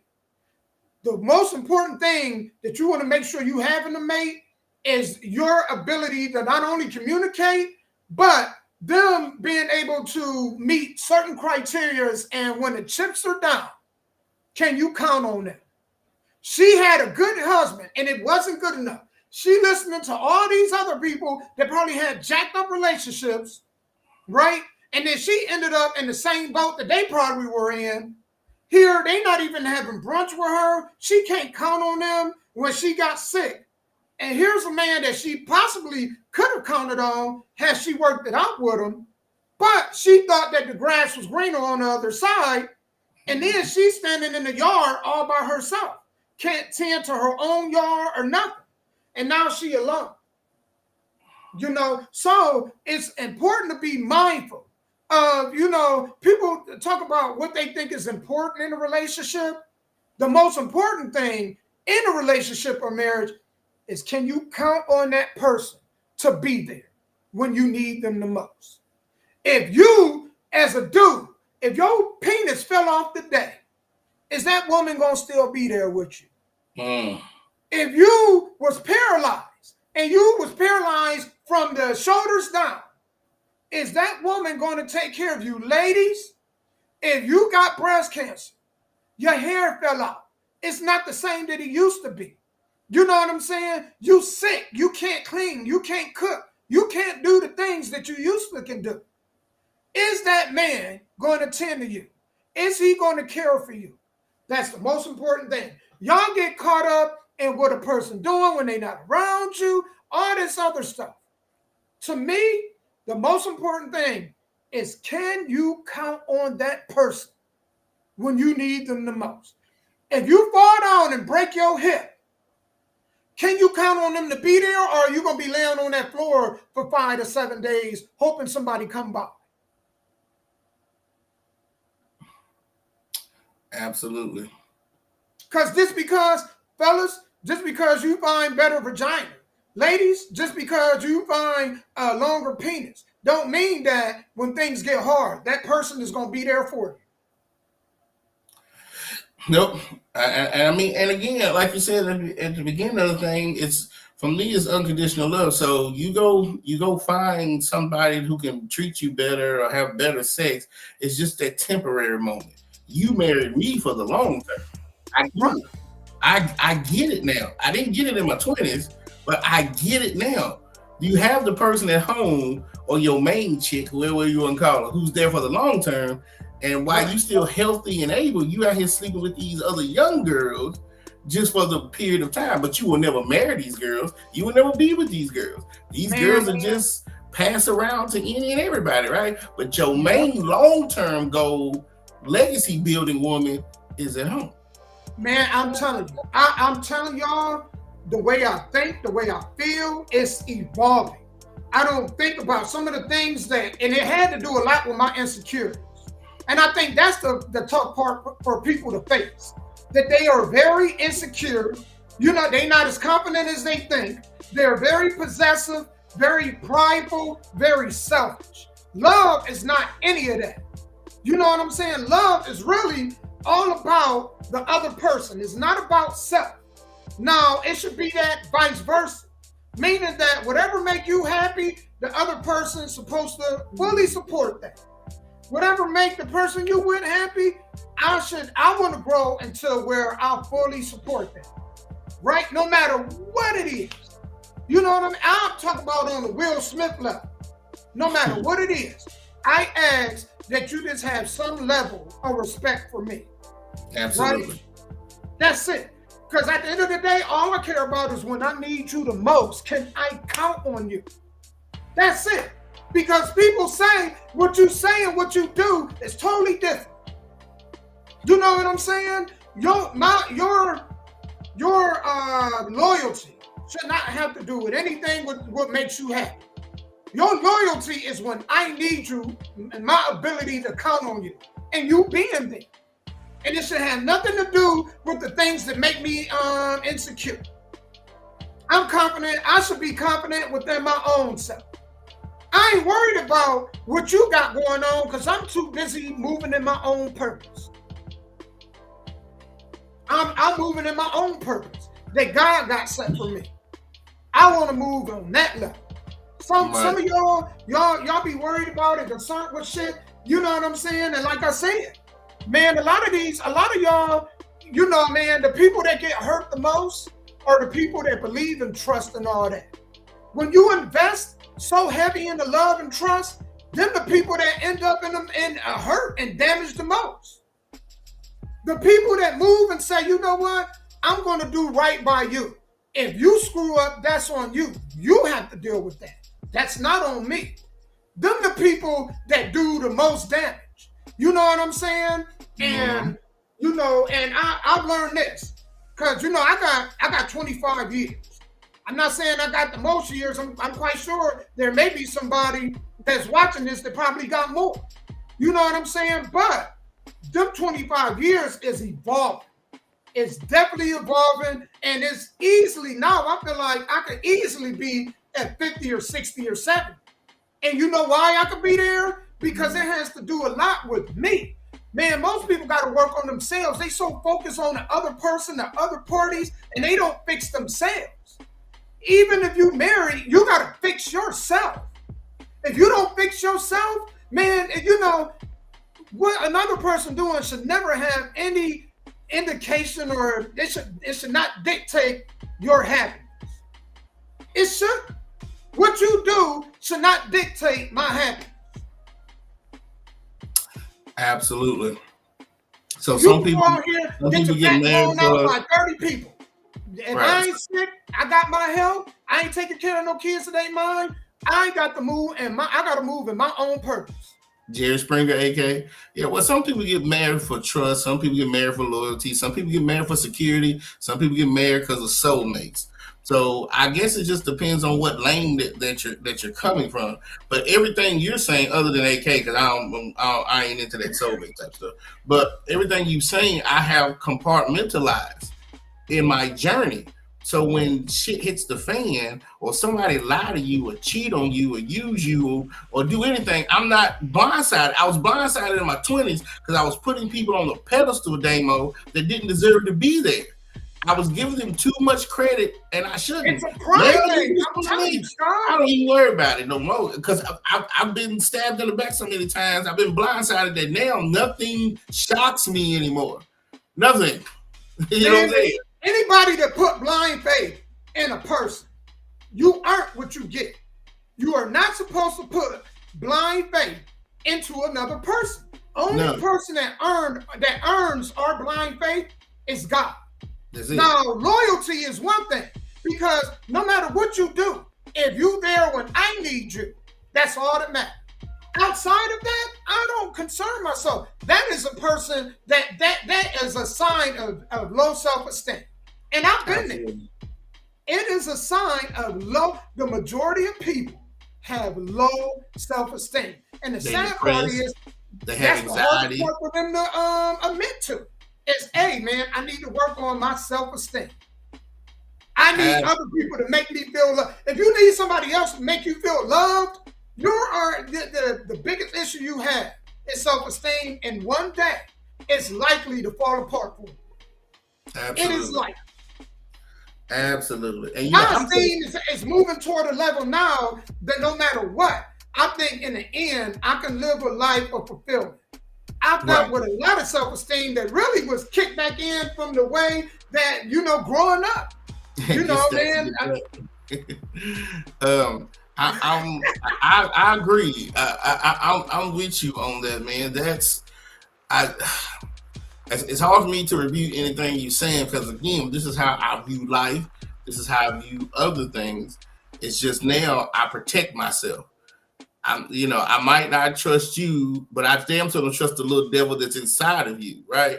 People are fickle. People change their minds. Their emotions change. All of this stuff, right?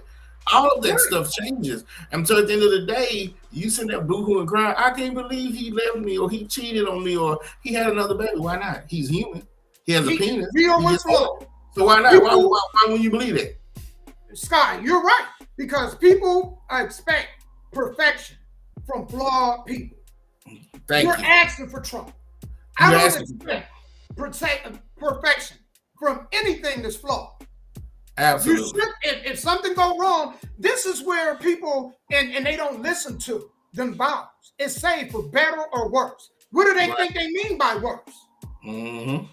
Worse, if there's no level to worse, worse can be the absolute worst. It's saying that at the worst, and it don't have no level. It don't say what level of worse. It don't give no definition of it. It's saying that you work it out through better or worse. That means y'all can win the lottery for $100 million.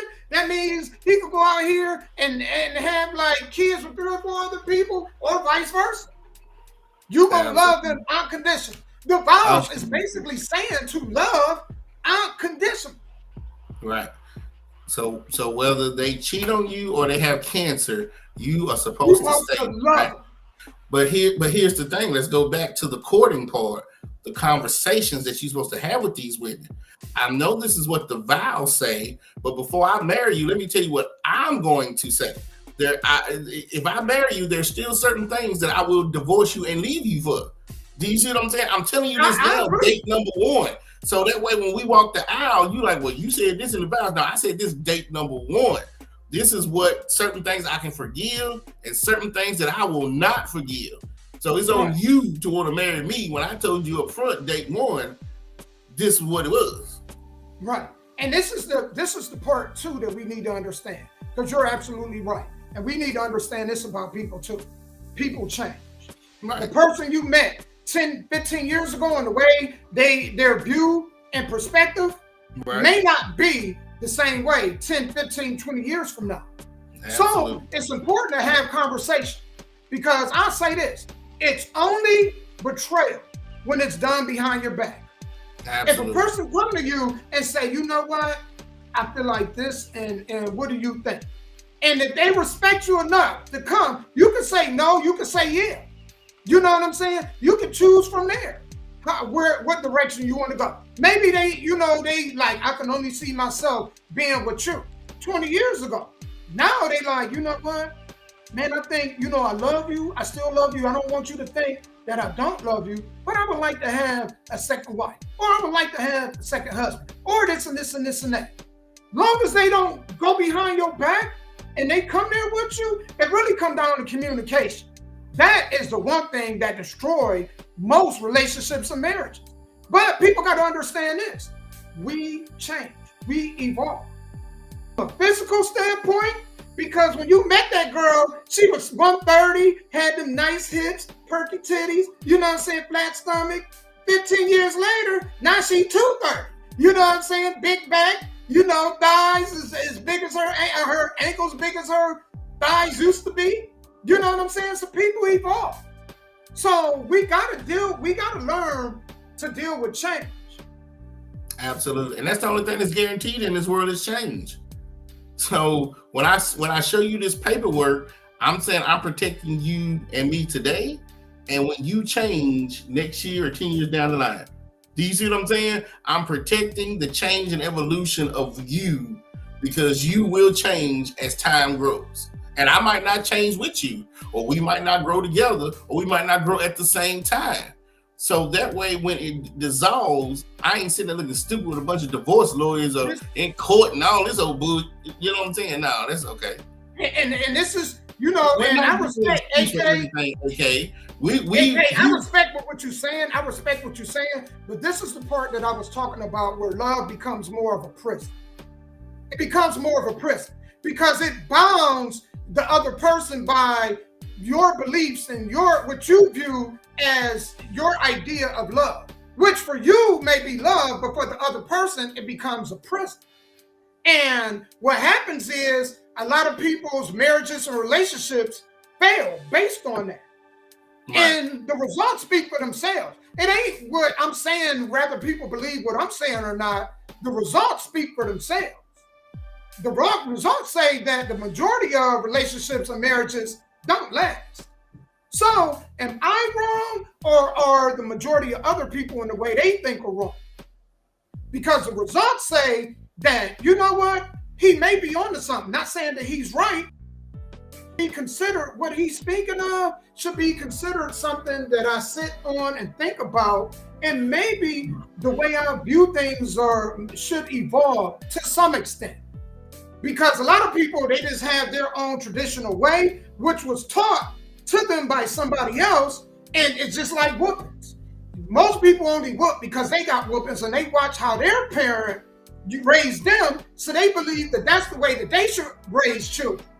But it may not work for their kids the way it worked for them. So it is inevitable that we all evolve, if not even or the way we see things. Because if it don't, then the results will play out how they play out, and people be sitting there scratching their head like, what happened? And it's like, well, you the one that didn't evolve. You should have had that conversation. Maybe having the conversation would have corrected, fixed, or changed, or change the outcome of whatever result you're dealing with. Absolutely. But people get stuck in their own way, man. I want to evolve. The way I used to think about things and view things, I wanted to evolve. for the better, because the way I may thought about it may not have been the right way. And I want to be able to admit that. I think that's the hardest part within yourself, to admit that I was wrong about this. There's things I may say, and you say he believed that, but a week from now I may, you know what? Okay, I see the different perspective of this. There's a lot of things that Sky done said that I sat back on and be like, damn, I'm glad I had this conversation with Sky, because I understand where Sky is absolutely coming from. And vice versa. I do it all the time when we get off this podcast. I'm like, I might not have agreed during the podcast, but when I get to sitting thinking about it, like, I can see his point of view. You know what I'm saying?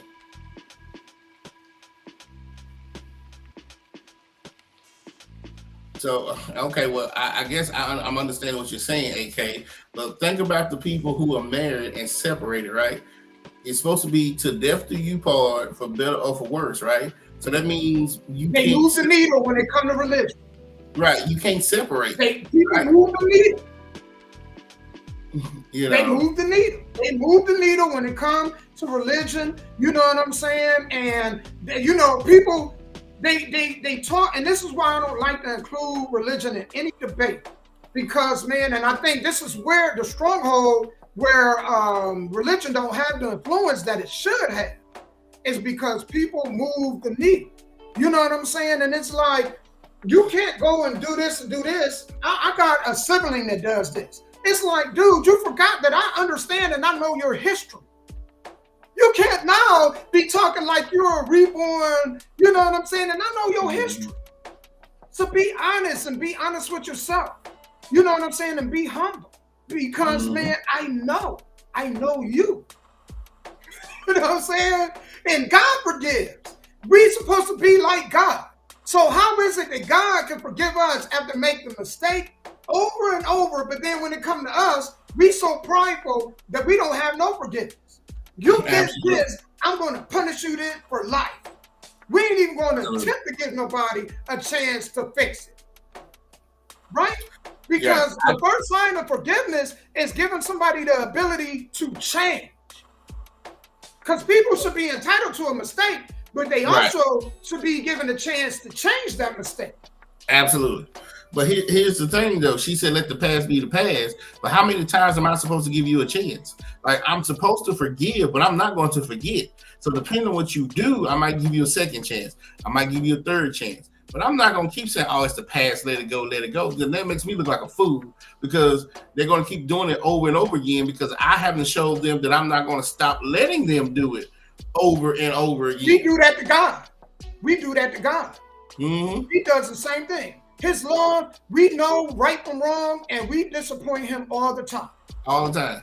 And we know we disappoint him, and we'll disappoint him anyway.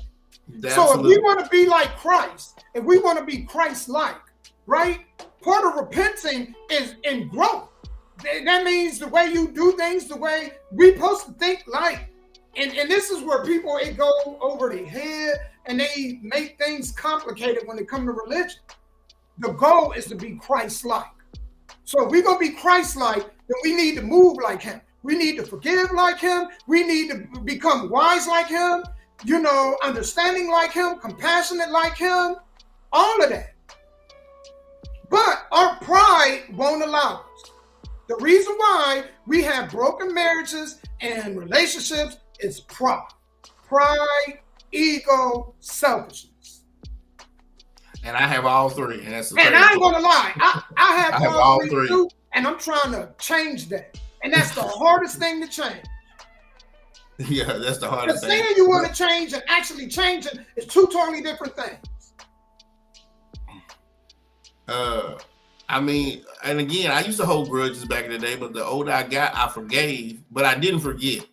You know what I'm saying? Right. And so even now, I'm still prideful, and I'm really selfish. I'm really, really selfish. And so I'm just like, that's how they're going to bury me, because I'm never going to be perfect. So when I die and go to heaven, I never said I'm coming back to God perfect. Certain things I can change and will change, but certain things about me, he will bury me as he is. You know what I'm saying? Right. I know, and you know what, Sky? I'm not sitting up here and saying that I'm perfect, that I got all this shit figured out. What I'm just saying is the way I think, I want it to evolve. That's part of growth. You know what I'm saying? Growth is not thinking a certain way and then just believing that without hearing. I like to hear from all sides. Even if you think I'm not, for y'all that's out here, man, AK, first of all, I want to give you so much respect for even sitting here having a conversation with us. You know what I'm saying? And we appreciate you. But for everybody else listening, I just want to say that I am with heavy flow, but I want to evolve. I want to grow. You know what I'm saying? I understand my flaws, my flaws, my faults, my imperfections, and I just want to grow in that. The way I see things, and I know that my love is not unconditional, but I want it to evolve to unconditional love. Because when it's unconditional, that's the greatest gift you could give another human being. Think of a dog. A dog's love, you know what makes a dog's love the most powerful love on the planet? No matter how you treat them, they're going to love you regardless. Regardless. I want a dog. I want to love like a dog love. Well, you might get there. I know I probably want to get there. I don't know if I will, but I want to. I don't know if I'll get there. But Sky, I really want to. I don't want to be like this next story I'm gonna share with y'all. Okay. So a side chick stabs her boyfriend's ex 9 times. So we want to hear about this. Please go ahead and go into the story. Man, Sky, I'm ever so much to this. Looking on each other. We just want justice. Her family says Brittany died the same day she was supposed to have signed divorce papers, and that Felder was her soon-to-be ex's girlfriend, adding the two women never had any prior altercations and that the attack inside the bar was unprovoked. If I could ask her anything, I would ask her why. And why that night? You wanna be a boss? You gotta pay the price. You gotta work so fast. Look like a bad ice. I'm trying to be a big thing. Brittany Richards, a 33-year-old native of Texas City, Texas, was her mother's only daughter and, over the years, became her closest confidant. Beloved for her amiable, relaxed personality, Brittany was cherished by all who knew her. After school, she fell deeply in love with Aaron Cole, a man she saw as humorous, handsome, and a perfect fit with her family and friends. Their love led to marriage and the joyous birth of a daughter and son, celebrated by both families as they looked forward to a bright future together, dreaming of expanding their family and settling into their newly bought home in 2021. However, their shared happiness disintegrated when Brittany discovered Aaron's affair with 35-year-old Shanice Felder. This betrayal brought their relationship to an abrupt and bitter end. Despite her deep distress and desire to keep a two-parent home for her children, Brittany knew leaving Aaron was the only path forward. They separated and began the divorce proceedings. But the saga took a darker turn. Aaron's mistress, not content with merely shattering a marriage, took her vendetta to a fatal extreme. On August 30th, just hours before Brittany was set to finalize her divorce, Shanice brutally attacked Brittany at a bar, stabbing her 9 times. This horrifying act of violence has left Brittany's family and friends engulfed in anger and grief, struggling to comprehend why Shanice would commit such a heinous crime, especially when Brittany's relationship with Aaron had irrevocably ended. The senselessness of this tragedy has not only shattered a family but has also ignited a fierce outcry for justice within the community. Welcome to the American Crime Femicide channel. Please like, share, subscribe, and hit the notification bell for future uploads. So, we want to talk about this, right? And again, it is very important that I don't care how you move, you be open with the person you with and open that line of communication, because it never should have got to this point. It never should have got to this. And when you don't open up that line of communication and you playing with two people's emotions, and most of these people out here are unstable, this is what you get. So you know who's hurting? You know who suffers in all this? The kids. The kids. Because now they don't have a mother. and they're going to resent their father, and the woman that committed the crime, she don't get the guy anyway. Now you're going to prison. So what was the point? So he lost both of them. So he lost both of them. He lost them both. His kids going to resent him because you know they're going to blame him for that. So he lost everything too. Everybody lost. But nobody lost more than the kids and the ex-wife. Who was going to sign the divorce papers? What? And what was the point of that? She was going to sign the papers. She was going to give him what he wanted. Give you what you wanted. Unless the side chick just wanted to stay the side chick, because if you divorce your wife, you saying you gonna go marry the side chick? Maybe she didn't want that responsibility. Maybe she like, hey, don't you sign those divorce papers? I need for you to stay the main chick and let me stay the side chick. Maybe that. I think that Sky. I think that's exactly what happened, man. I think that's what happened. Because I can't think most people would have, I can't even gather my thoughts to even say. Most people would have done that because you wouldn't sign the divorce papers. Right? Right. Most people wouldn't have done that. You're right. But, I could see the woman doing that because the wife wouldn't sign the papers. She did it because she did on the day that she was going to sign them, and she didn't even have no interaction. It made me wonder, what did the husband say to the side chick about the wife? He had to be saying something far out there. Because she never had any interaction with her. She hadn't met her or anything. Correct. So then that would make the boyfriend or the husband an accomplice. Depending on what he said to the side chick that motivated her to go kill this woman, right. He should be charged as an accomplice. But they couldn't prove it. That's why he's still out. They couldn't prove it. That's why he's still out. But you're right. Because there is no way that they hadn't had no interaction, no argument, no meetup or nothing. Right? How did she even know that the wife or the ex-wife was there? How did she even know who she was? Has she been stalking her?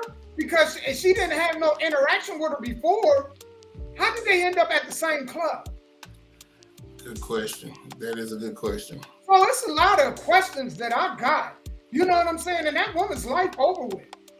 Her life is done. God, she did all that for a dude that he gonna end up with a whole nother woman. You know how you court and vet the person you're gonna marry and be with? Please, guys, court and vet your side chicks. This is the same way you put your wife and girlfriend through the ringer. Please put your side chicks through the ringer too, because you need to know if they're stable or unstable. You know what I'm saying? Like, this is crazy. Please just quit putting your penis in anything. Please get to know these women from the neck up first. If you can get to know these women from the neck up first, then everything else kind of cool. But man, y'all give me side chicks that either want to knock your wives off, or they want you to leave your wife, or be married to them, or in this case, the total opposite. She probably wanted dude to stay with the gal and didn't want her to sign. You know what I'm saying? Because you know what, Tom? You make a great point. Because I'm gonna tell you, a lot of these chicks don't want to be the main chick. The benefit that they see is same with side dudes. The benefit they see with being with somebody married is that they can have their fun, but then they ain't got to deal with it. You could go back to your husband. You could go back to your wife. I ain't got to deal with it. I can get my fun with you, and then I can move on. Absolutely. And so a lot of them don't want to be in that position. The reason why they probably with the person that they with is because they don't have to deal with them on that level. Faith said something funny. She said, "Don't have a side chick." This is 2024. Yeah.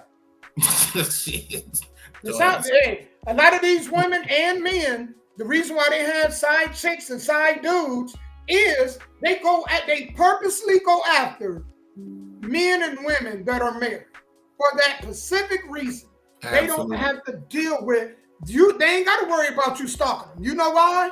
Because you got a wife to tend to. You got a husband to tend to. Absolutely. They ain't got to worry about what they doing or they doing them. You stalking. Because you too busy having your own household you got to contend with. Absolutely. And that's why they go after.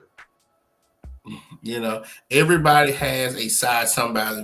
You can label them your work husband, your work wife. You can label them your play cousin, your play sister. Everybody has a side something. It's just how far do you go with that side something? Yeah, I You can have a don't. I side don't chick work with and never nobody. see I got a job where I work with myself. You know what I'm saying? and that's real talk. I'm there for the minority. Right. You can have I'm a telling you. side anything and not sleep with it. Do you see what I'm saying? Like I can have an outside confidant that I talk to, and they never thought about sleeping with nobody. Do you see what I'm saying?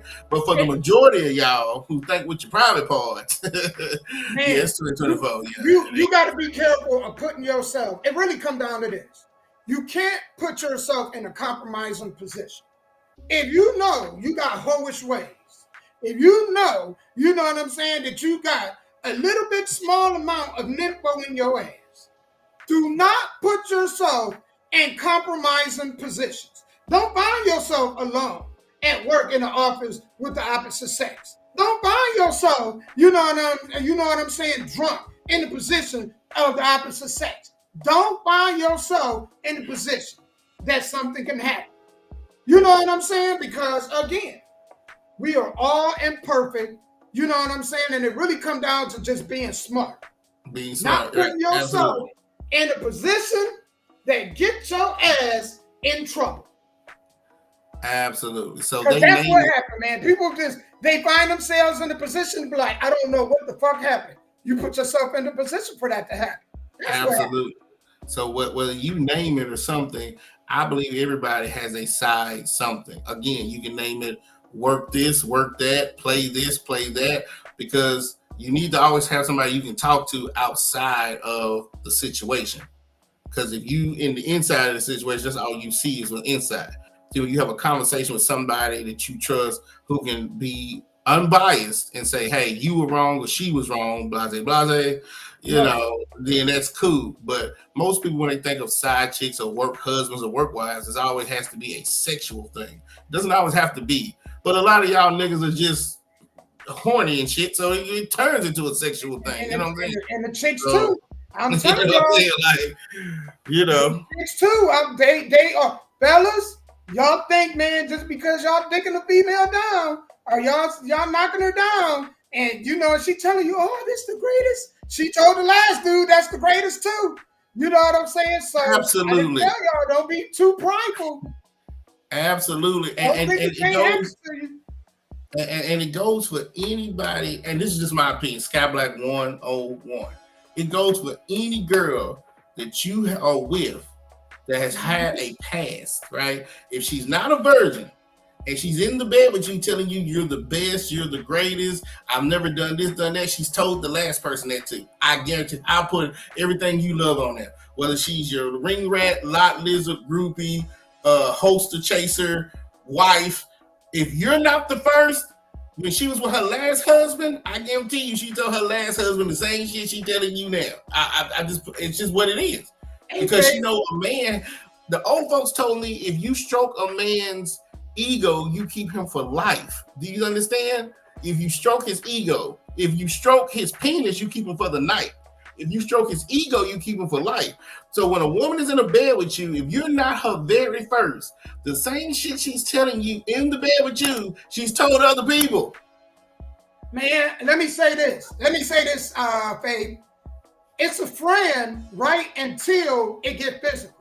Hey, amen. Tell her. Talk to her, please. It's a friend until it get physical. Now, if you got to have a work husband or a work wife, the idea of it becoming physical very much exists. If that means it's an attraction. If you got a work husband, if you got a work wife, there's an attraction there. So is it possible? Hell yeah. Hell yeah, it's possible. Okay. Well, Damo, what if her work husband is married? Is it still an attraction there? Hell yeah. What difference do that make? Amen. If it's a physical, if it's an attraction for me to say you my work wife or you my work husband, hell yeah. The perspective of their possibility being that ever happening definitely exists. Yep. So you can end up, especially when you end both up parties sleeping with your acknowledge work that you husband got work husband or and you work best wife. friends. Right. So you can end up sleeping with your work husband and you best friends with his wife. Prenup. Yeah, I mean, it can happen. Once it becomes physical, it's, you know, and it may not be side. It may be a one-time thing. But it ain't friend, or it's a friend with benefits. It's friend with benefits. But what person who truly loved their spouse, considering that will hurt them, knowing that if they knew that their spouse had a work husband or wife, would be okay with it. If you are with somebody, do you feel like if you got a work husband or wife, that they will be comfortable knowing that? Because if you know that they wouldn't be comfortable knowing that, right? Right. What you do? If you was married and your wife said, "Man, I'm the only one. I'm the only B you should be," and then she find out you got a work wife, you think she gonna be comfortable? They're just friends. You think she gonna look at it like that? Probably not. But see, if you tell me up front that you have a work husband and all this stuff, and I agree to still kick it with you, then that means in the back of my mind, I'm already prepared for whatever happens. It's that when you come out the blue one day, I'm like, oh, he's been my work husband for years. I'm like, well, you ain't never told me about this. But if you told me up front day one and I still kick it with you, then there's no complaining coming out of my mouth. Again, Sky Black is going to have a plan B and protect itself for all situations, especially when it comes with a woman in relationships. Because they will label anything. Oh no, he's just a work husband. He just texts every now and then. He only texts me at 2 a.m. while he's at work. Yeah, okay, cool. I'm not gonna bitch and moan about it. I'm gonna go get up and go do what I gotta do the next day. Shit. And I'm with you. I'm not gonna worry about that. That's the growth I want to be. Where I don't even concern myself with. They just don't matter. Can I count on you that if my leg fall off, amen, that you be my leg? Amen. That's all I care about. All that other stuff, you know what I'm saying? I'm not gonna treat a used car like it's brand new. Absolutely. I'm sorry, I ain't. You know what I'm saying? That car got scratches on it. It got food, product, fast food, then juices in the seat. I'm not worried about it. I only care about, can I count on you when I need you the most? When the chips are down. Right. If I lose my job and the electric, water bill, rent, and the car insurance due tomorrow, can I count on you to come through? Absolutely. Like the bat signal. When I put up that damn bat signal, are you coming? No, you there. That's it. Yeah. All that other stuff, man, I just don't want to care about it. I just don't. I think people die of stress, worrying about what's going on with other people. And I don't want to be that dude. Absolutely. I just don't. I'm too grown. I got too much I'm trying to accomplish, not only just for myself, but for the grand scheme of the legacy itself that I'm focused on. I can't focus on that. Absolutely. That's it. We are trying to break the mold of how Black people think, move, community, marriage, legacy. We got too many broken homes. Yeah, me and Dama, we're trying to be the first of this generation to start something different, to do what our parents and grandparents can't do, and you can't move forward looking behind you. So if you were a woman that you can't trust, get rid of her. But if you trust her, protect yourself, because one day she might change. That's all I need from her. I just need your loyalty, baby. Yeah. I don't care about no trust. I don't trust nothing. If it ain't the 3-letter word, G-O-D, I don't trust it. I just want your loyalty. Keep your trust. Loyalty, the love, some type of love, loyalty, yeah. Right. Absolutely. But a lot of people are not built that way. So when they go into these marriages and relationships blind, you deserve to jump in that pool blind. And when there's no water in it, it's going to hurt. Trust me. Right. And they usually do. Trusting people is what get people hurt. Right. I don't trust y'all. You know what I'm saying? If y'all got your loyalty, because in a way, trust and loyalty do kind of go hand in hand. Mm-hmm. If I could trust you to be there when I need you, that's the only trust I need. Can I trust you to be here when I need you the most? All that other stuff, I'm supposed to support your happiness. So you know if that's what make you happy, if you like sucking dick, just don't come and kiss me in the mouth before rinsing your mouth out. That's all I. That you could be married or talking to a girl and she done gone and swallowed somebody else's kids and didn't want to come kiss you. What type of world we have a living in? level of respect. That's all I ask. Just have a level of respect. All the other stuff, I don't have time to worry about. I'm sorry, I just don't. I don't have time to worry about. Just come with the level of respect. You do that, I don't have no problem. And I want to evolve further and further into that. Yeah, that seemed crazy to everybody else, but it seemed crazy that I got 25 years and then they believe what they believe and can't even get 5 years. You know what I'm saying? It's just like me trying to talk to Donald Trump or a rich person, Jeff Bezos, about money, and they got money and I don't. And I'm talking like I know everything. Well, who the real fool? Me so or them? there you go. You have 25 years, and most people don't even have 5. Wow. Now, there's some people that's been married for 30, 40, 50 years, yeah. But you ain't talking to them. You talking to these ones on their second marriage, third marriage, fourth marriage. If it ain't working, listen to Damo. He's been married one woman 25 years. You gotta listen to me. I'm not even saying y'all gotta listen to me. I'm just saying you on your second and third wife, a husband.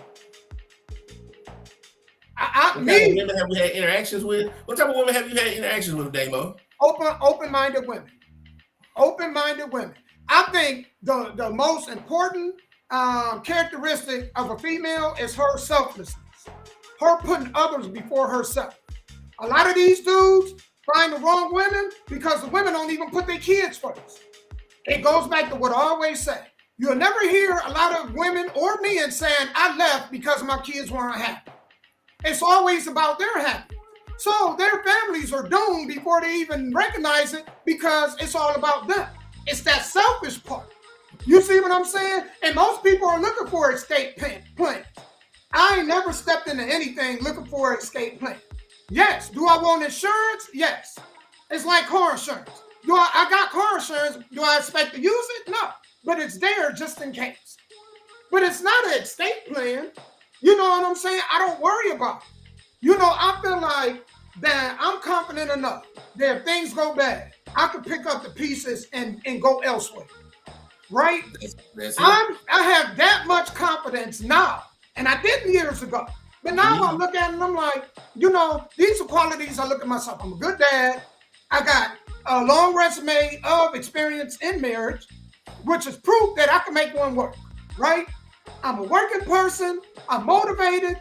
I'm not Denzel or Morris Chestnut. Are there dudes that look better than me? Yes. Are there dudes that probably got better bodies than me? Yes. But there are qualifications and characteristics that I have that I know, and it's vice versa with my old lady. I know that if she go off and it'd be easy for her. It will be easy, right? Because she had somebody set the bar. Just like she set the bar for me, I set the bar for her. You see what I'm saying? And so I feel like I'm confident enough to make anything. That's why I don't believe in soulmates. I believe either that my vision and my beliefs either align with the person's or it doesn't. But if they insecure, then they shouldn't, you know what I'm saying? And they ain't working on it, I'm not the person for them. Because that's an area that I'm definitely evolving, and I'm not there. I'm not going to say I'm there, but I'm definitely evolving when it comes to that. And I see the importance of, people talk about self-love. You know the most dangerous person is a person you do dirty and they say, you know what, you did me dirty, I wish you the best. When they give you that reaction and they ain't going crazy, you like, damn, I really just effed this up. Have you ever been with a person you did dirty and they, regardless of how you did them, they treated you so well that you know in your heart when you leave them that you're not going to replace them? I got this book. This dude gave me this book, and I think this is powerful. It says, become the person that other people want a piece of and can't live without. Y'all don't know how important that is. You don't know what this applies to.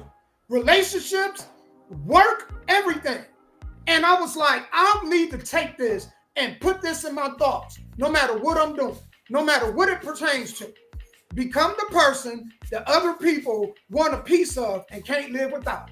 Most people aren't that because they're so selfish and so, self-centered that they can't become that. Nobody else, I don't want nobody else to dictate my happiness. I don't. You know what I'm saying? And what draws me to even be so cool with Sky is Sky moved the same way. For y'all that know Sky personally and be around Sky, the greatest man, Sky, is always motivational, positive, always open-minded. You know what I'm saying? And you don't have to have the same views as Sky. Sky respect everybody. He don't mean he got to agree with everybody, but he was, and this energy is the kind of energy that I like to be around. People like this. People like, my better half. Positive. Energy drawn. When she come around, it's just not because she look young and stuff. And I tell her, I'm like, man, you got an energy that just people gravitate to. And a lot of men and women don't have that. I want to have that. I want, when people come around, they be like, man, he has a presence that's so powerful. I'm drawn to him. I'm intrigued by him. I want to evolve into that. Where people be like, man, you know what? I don't agree with everything he say. I don't agree with everything he do. But this dude, man, it's his energy. You know what I'm saying? That I'm just drawn to. Right. I want to be like this. I want to be that person that people be like, man, I got to be around him. I don't know what it is, but I want to be around him. I want a piece of what he got. And I want to interpret that into my life and apply it. Because there's people that I look at like that. I don't like to be around anybody insecure. You know what I'm saying? Because how can we teach our kids to be confident if we're not confident? We want them to be confident, and then we're not even confident within ourselves. We don't even believe the shit that come out of our mouths that we tell them. Absolutely. So I just want to say that, man. I don't want to rumble enough, but I just want to say that, man. It's not other people. I'm more focused on me. I got to focus on me. Do they play an important part? Of course. She says she loves the way you talk about your wife. It's important. Man, my love was selfish.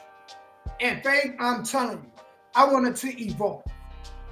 If I truly love her, then it has to evolve to what makes her happy. If it's going to be about happiness, okay, which is an important element, which is why most people can't stay together because they stuck in their own selfish ways, and then it comes to a head that don't work out, and then they wondering like, well, what happened? And they blame the other person and don't look within themselves. That a lot of it had to do with their own insecurities. Absolutely. I want to talk about this because I know we done got into this. So imagine, Sky, this is deep. Imagine you having Sky Black Productions, right? And it's a restaurant. And you got the dang best chitlins, greens, macaroni and cheese, crispy all on the edge, right? Imagine. Now imagine you hire somebody that's not part of your family. It's a family-run business, but just like, convenience stores or restaurants or any other business, you do hire outside forces, right? They there for a year. They learning, you teaching them, you train them well. They done turned into they done mastered your family's recipe. They leave, start their own business. You run into them. Here, they done started their own business with your family's recipes. Killing the game. Successful. Would they be right or would they be wrong? Man, that's been happening since the beginning of the time. So let me ask you a question. Before you answer that, I didn't mean to cut you off. I want to just play this video right quick. And then, man, I want you to have that. Okay? All right.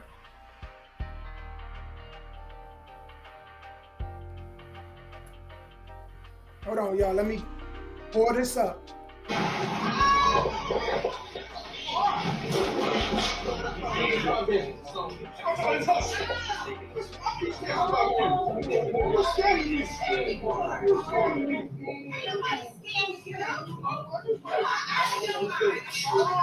But they pay for that though. Give them our kid. Give them their money back. How many steps? This is our name. You would have never seen Texas as East Texas. She's not. I'm the one who found she's Spanish. No, she's not. She stole the kid. Not East Texas, man. Hell no. This is our name. This is our name. Our sauce. You know nothing about this. You know nothing about this. You know nothing about East Texas. White folks big baked potatoes is like white up. My grandmother's dead. Hell no. That's my grandmother's recipe. Fuck that. Work with us. Fucking rebuild. About what? Hell no. I'll put my own. No, I did get an email. I got an email with two flyers. Yeah, that shit. I don't underhand that shit. Fuck out of here, man. That's real. East Texas barbecue. That's my grandmother. That's my grandmother. What the fuck? I got your fucking mind? That's gonna get done. Damn. Oh. No. Straight up. That's what the fuck that's gonna be today. That's over with. No, Straight up. and I'm calling the police. Call the police. Fuck, we got proof for all this shit. This is under Rose Families LLC. Any fucking way. What the fuck is you talking about? I got a business account. You want to see the business card? Surprise, motherfucker. Oh, surprise. Is that what you guys are doing? It's a surprise, motherfucker. Have you? You mind, bro? I'm sorry. You're the woman. No, it's not. This is mine. I'm calling the business. I'm calling the police. You don't get your up there. I'm so sorry. Damn. They tear her shit up. Y'all don't even know how long I just stood right here. Yeah, you still get your plate. And I just got off work too. Graduation. This is crazy. And Aces left me quite good morning.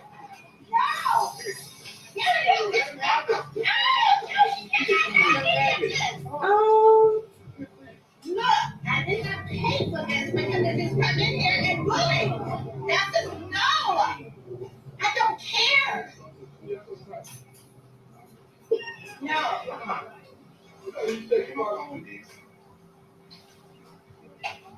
Hello? So you know how to barbecue. You know what you did. He said you don't even know how to barbecue. All right, so I'm just gonna cut that right there, y'all. We gonna go ahead and jump right into it. Sky, go ahead. What was you gonna say, brother? Well, first of all, I don't condone that. First of all, the guy that's running and cussing, the big guy in the other shirt, he looks white or different. But the guy that's doing all that cussing is a black person. And if you a true business person, that ain't how you handle business. You have lawyers to go do things like that. That was just some hood shit. And whoever's recording, they must have had this pre-planned for this shit to happen. So even though you got your recipe back, why would I want to come to your restaurant and you treating that woman like that? That's the stupidest shit I've ever seen in my life. 2, who created the recipe? If it was mine, did I create it by myself or did the person I hired help me create it? Was it Well, did I already have it created? It was their grandmother's recipe. Okay, right? so I already had it created. Then I hired somebody. But then right then you're not a business person because it's called intellectual property. If I created a recipe and I'm going to have you use my recipe to cook this chicken or hamburger, when you sign the application, you're going to sign an intellectual property piece of paper too that says that once you leave here, you can't work for my competitors for 30 days. If I find out that you're using any of my recipe, I'm going to sue you and the competitor, right? Right. That's true business. This shit here is not business. That's not business whatsoever. That's just buffoonery. I have no clue. Why would you film you and some other dude tearing down, scan this woman when all you had to do was say, hey, you keep doing this, I'm going to have my lawyers come get you. That's it. This was just some shit to just put, and all you did was make folks like me not want to even come to your restaurant because of the way you treating this woman and putting it on live like the shit was cute. You know what, Sky? I couldn't agree more. I think you're absolutely right. If you're going to hire people that is not a part of the family, even with the family members that's working, with the family, they not have the recipe. You want them to sign some paperwork saying that when you leave here, you can't go to a competitor and you can't use our recipes to start your own business. That's paperwork. That's the first paperwork you want to sign. I don't care if that person works as a cashier at your business. You want to have paperwork signed that say, hey, when you leave here, you can't go off and run off with my recipe and start anything. Why aren't you protected? If you protected, you're right, Sky. Why are you handling that and not your lawyer? Absolutely. And think about it. Even if she has your recipe, look, she's at a little tent. You think she's making $100,000 a year with a small tent? Hell no.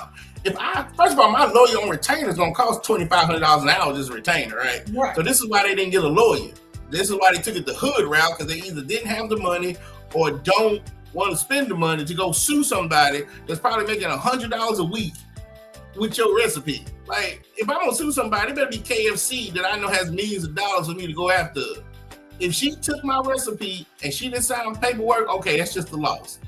Her word against mine, I ain't worried about it. But I guarantee you the next person that comes is gonna sign paperwork. And this woman, if she has my recipe, I want her to go sell it to somebody else. Literally. Now I'm gonna sue her and the $1 billion company that has it. Because I already have the trademark that I created it. I have the timestamp that you worked for me and you had access to the recipe. So when you take it and give it to KFC, and I'm suing you and KFC. I'm not going to pull up on a woman that's making $50 a day selling chicken out of a box because my damn lawyer is going to cost me $2,500 just to sit down and talk to him. That ain't how business works. Right. You're right. I don't even have nothing to add to that because I think you're absolutely right, Sky. I think they were very unprofessional of how they handled that. Right. Is she in the wrong for taking it? Yes, she is. Yeah. And she knew that it was wrong and she should have said something to him. But at the end of the day, we're not perfect. Somebody has stole something from me years ago and I still don't know they stole it. You know what I'm saying? We're not perfect. Just learn from that experience and be ready for the next time. She said business prenup. You're right. Because she's not in the wrong. She's morally in the wrong. Morally, yes. If they didn't have her sign some kind of paperwork protecting themselves, she's not wrong. Actually, I think she's smart. If she see that your recipes, have granted you guys success, why wouldn't she do it? If you ain't smart enough to protect yourself. Absolutely. Morally, is she wrong? Of course. Somebody may do the same thing to her. But you better be careful. Because if you got paperwork to protect you, she may have been smart enough to get something to protect her. Again. And could steal your recipe from you. So, you got to always handle your business. Always. So, yeah, that just wasn't a good look. And luckily that he never said the name of his restaurant or whatever. Right. And the people who know who he is are going to be like, no, I don't know if I'm going to come back to you, my friend. That's just a bad look. That was. Speaking of bad looks, I didn't know that this stuff was going on in the 90s, right?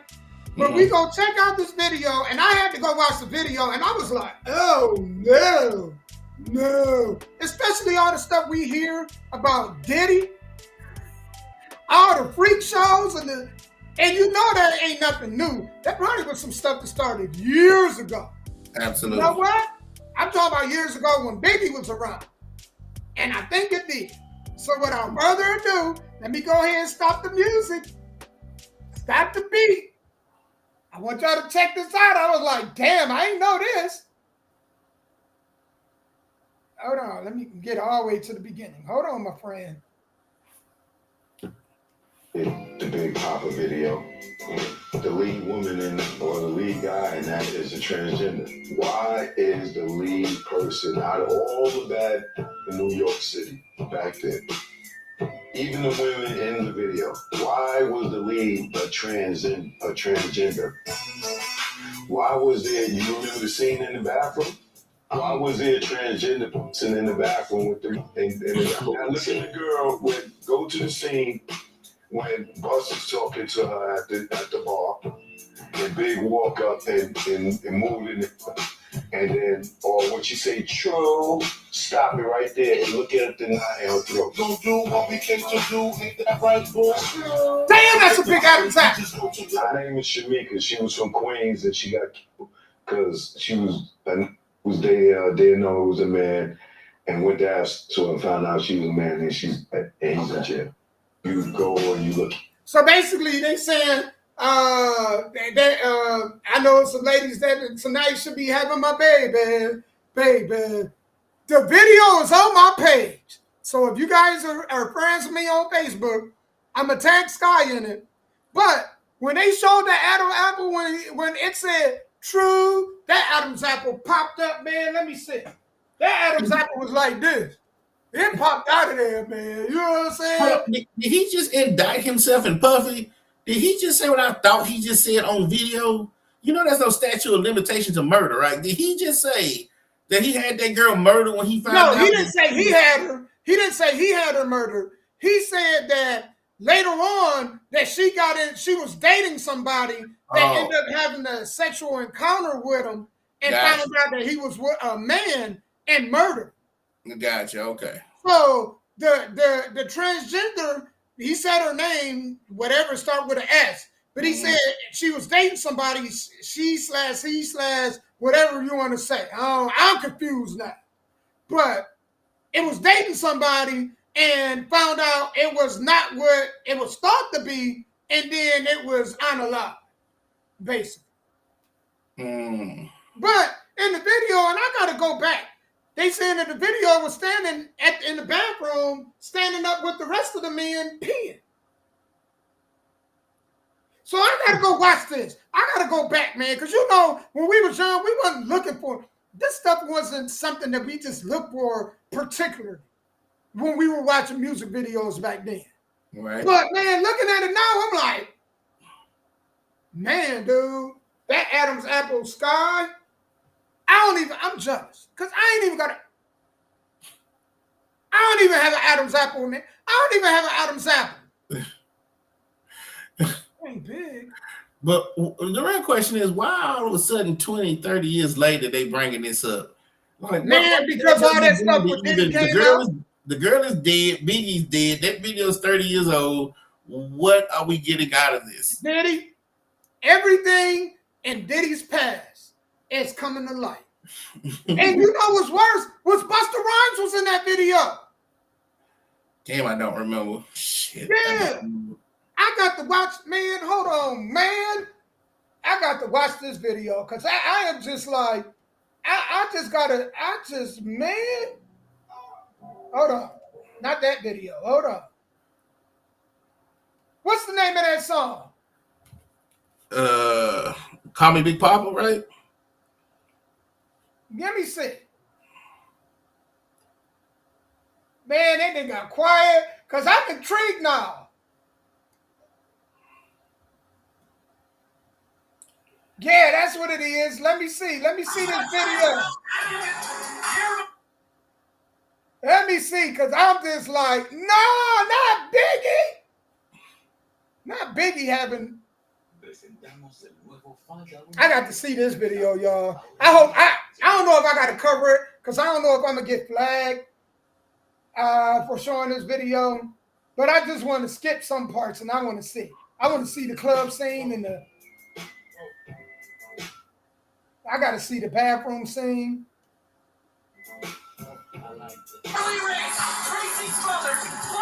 I gotta see when she's standing up in that bathroom. Because I don't remember this video. Right? All right. All right. I can't open it all the way for y'all. I gotta see. I gotta put my hat in it.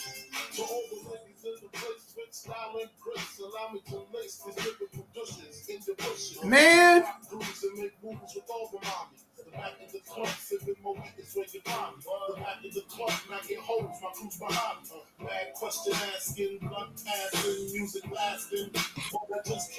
Actress, man, Sky.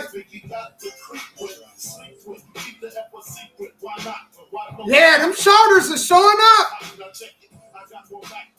There she is, peeing right there.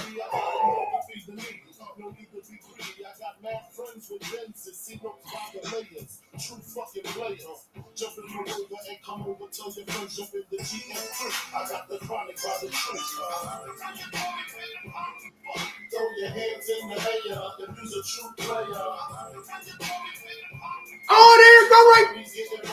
That looked like a dude too.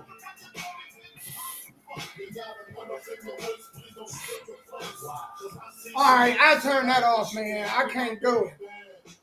Nah, she can't have no baby. Nah, man.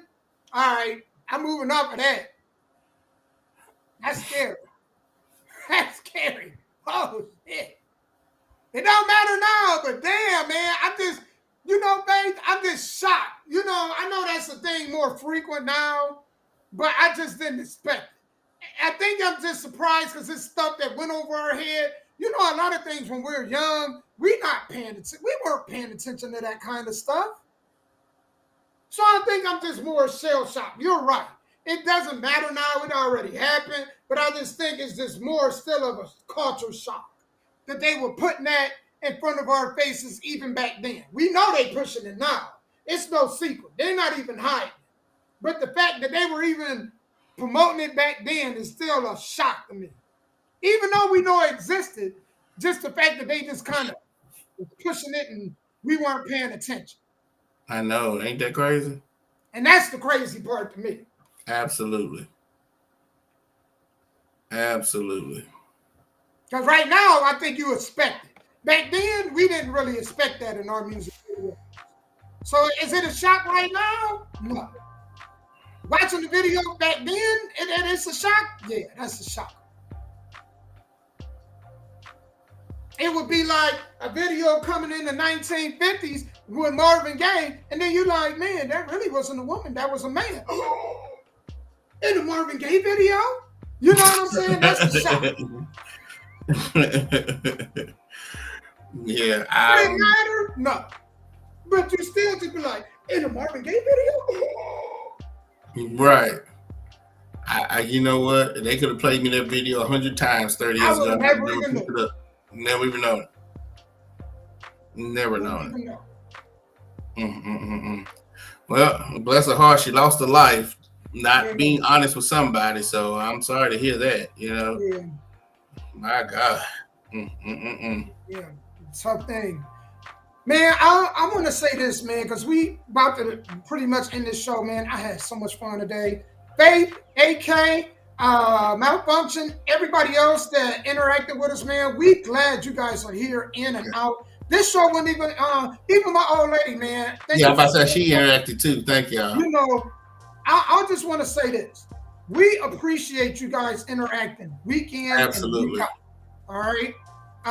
Y'all can do us a huge favor. Our numbers are going up, and that's all due to you guys.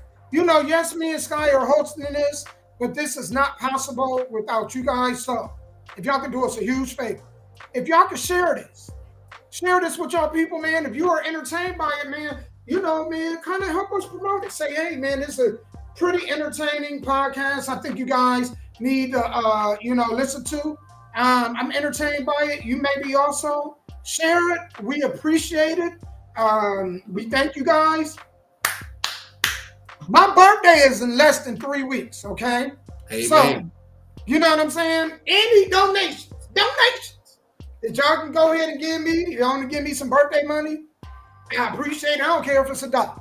If all you got is 50 cents, you know what I'm saying? I don't care. I appreciate it. Cash at me. Make sure you hit Sky.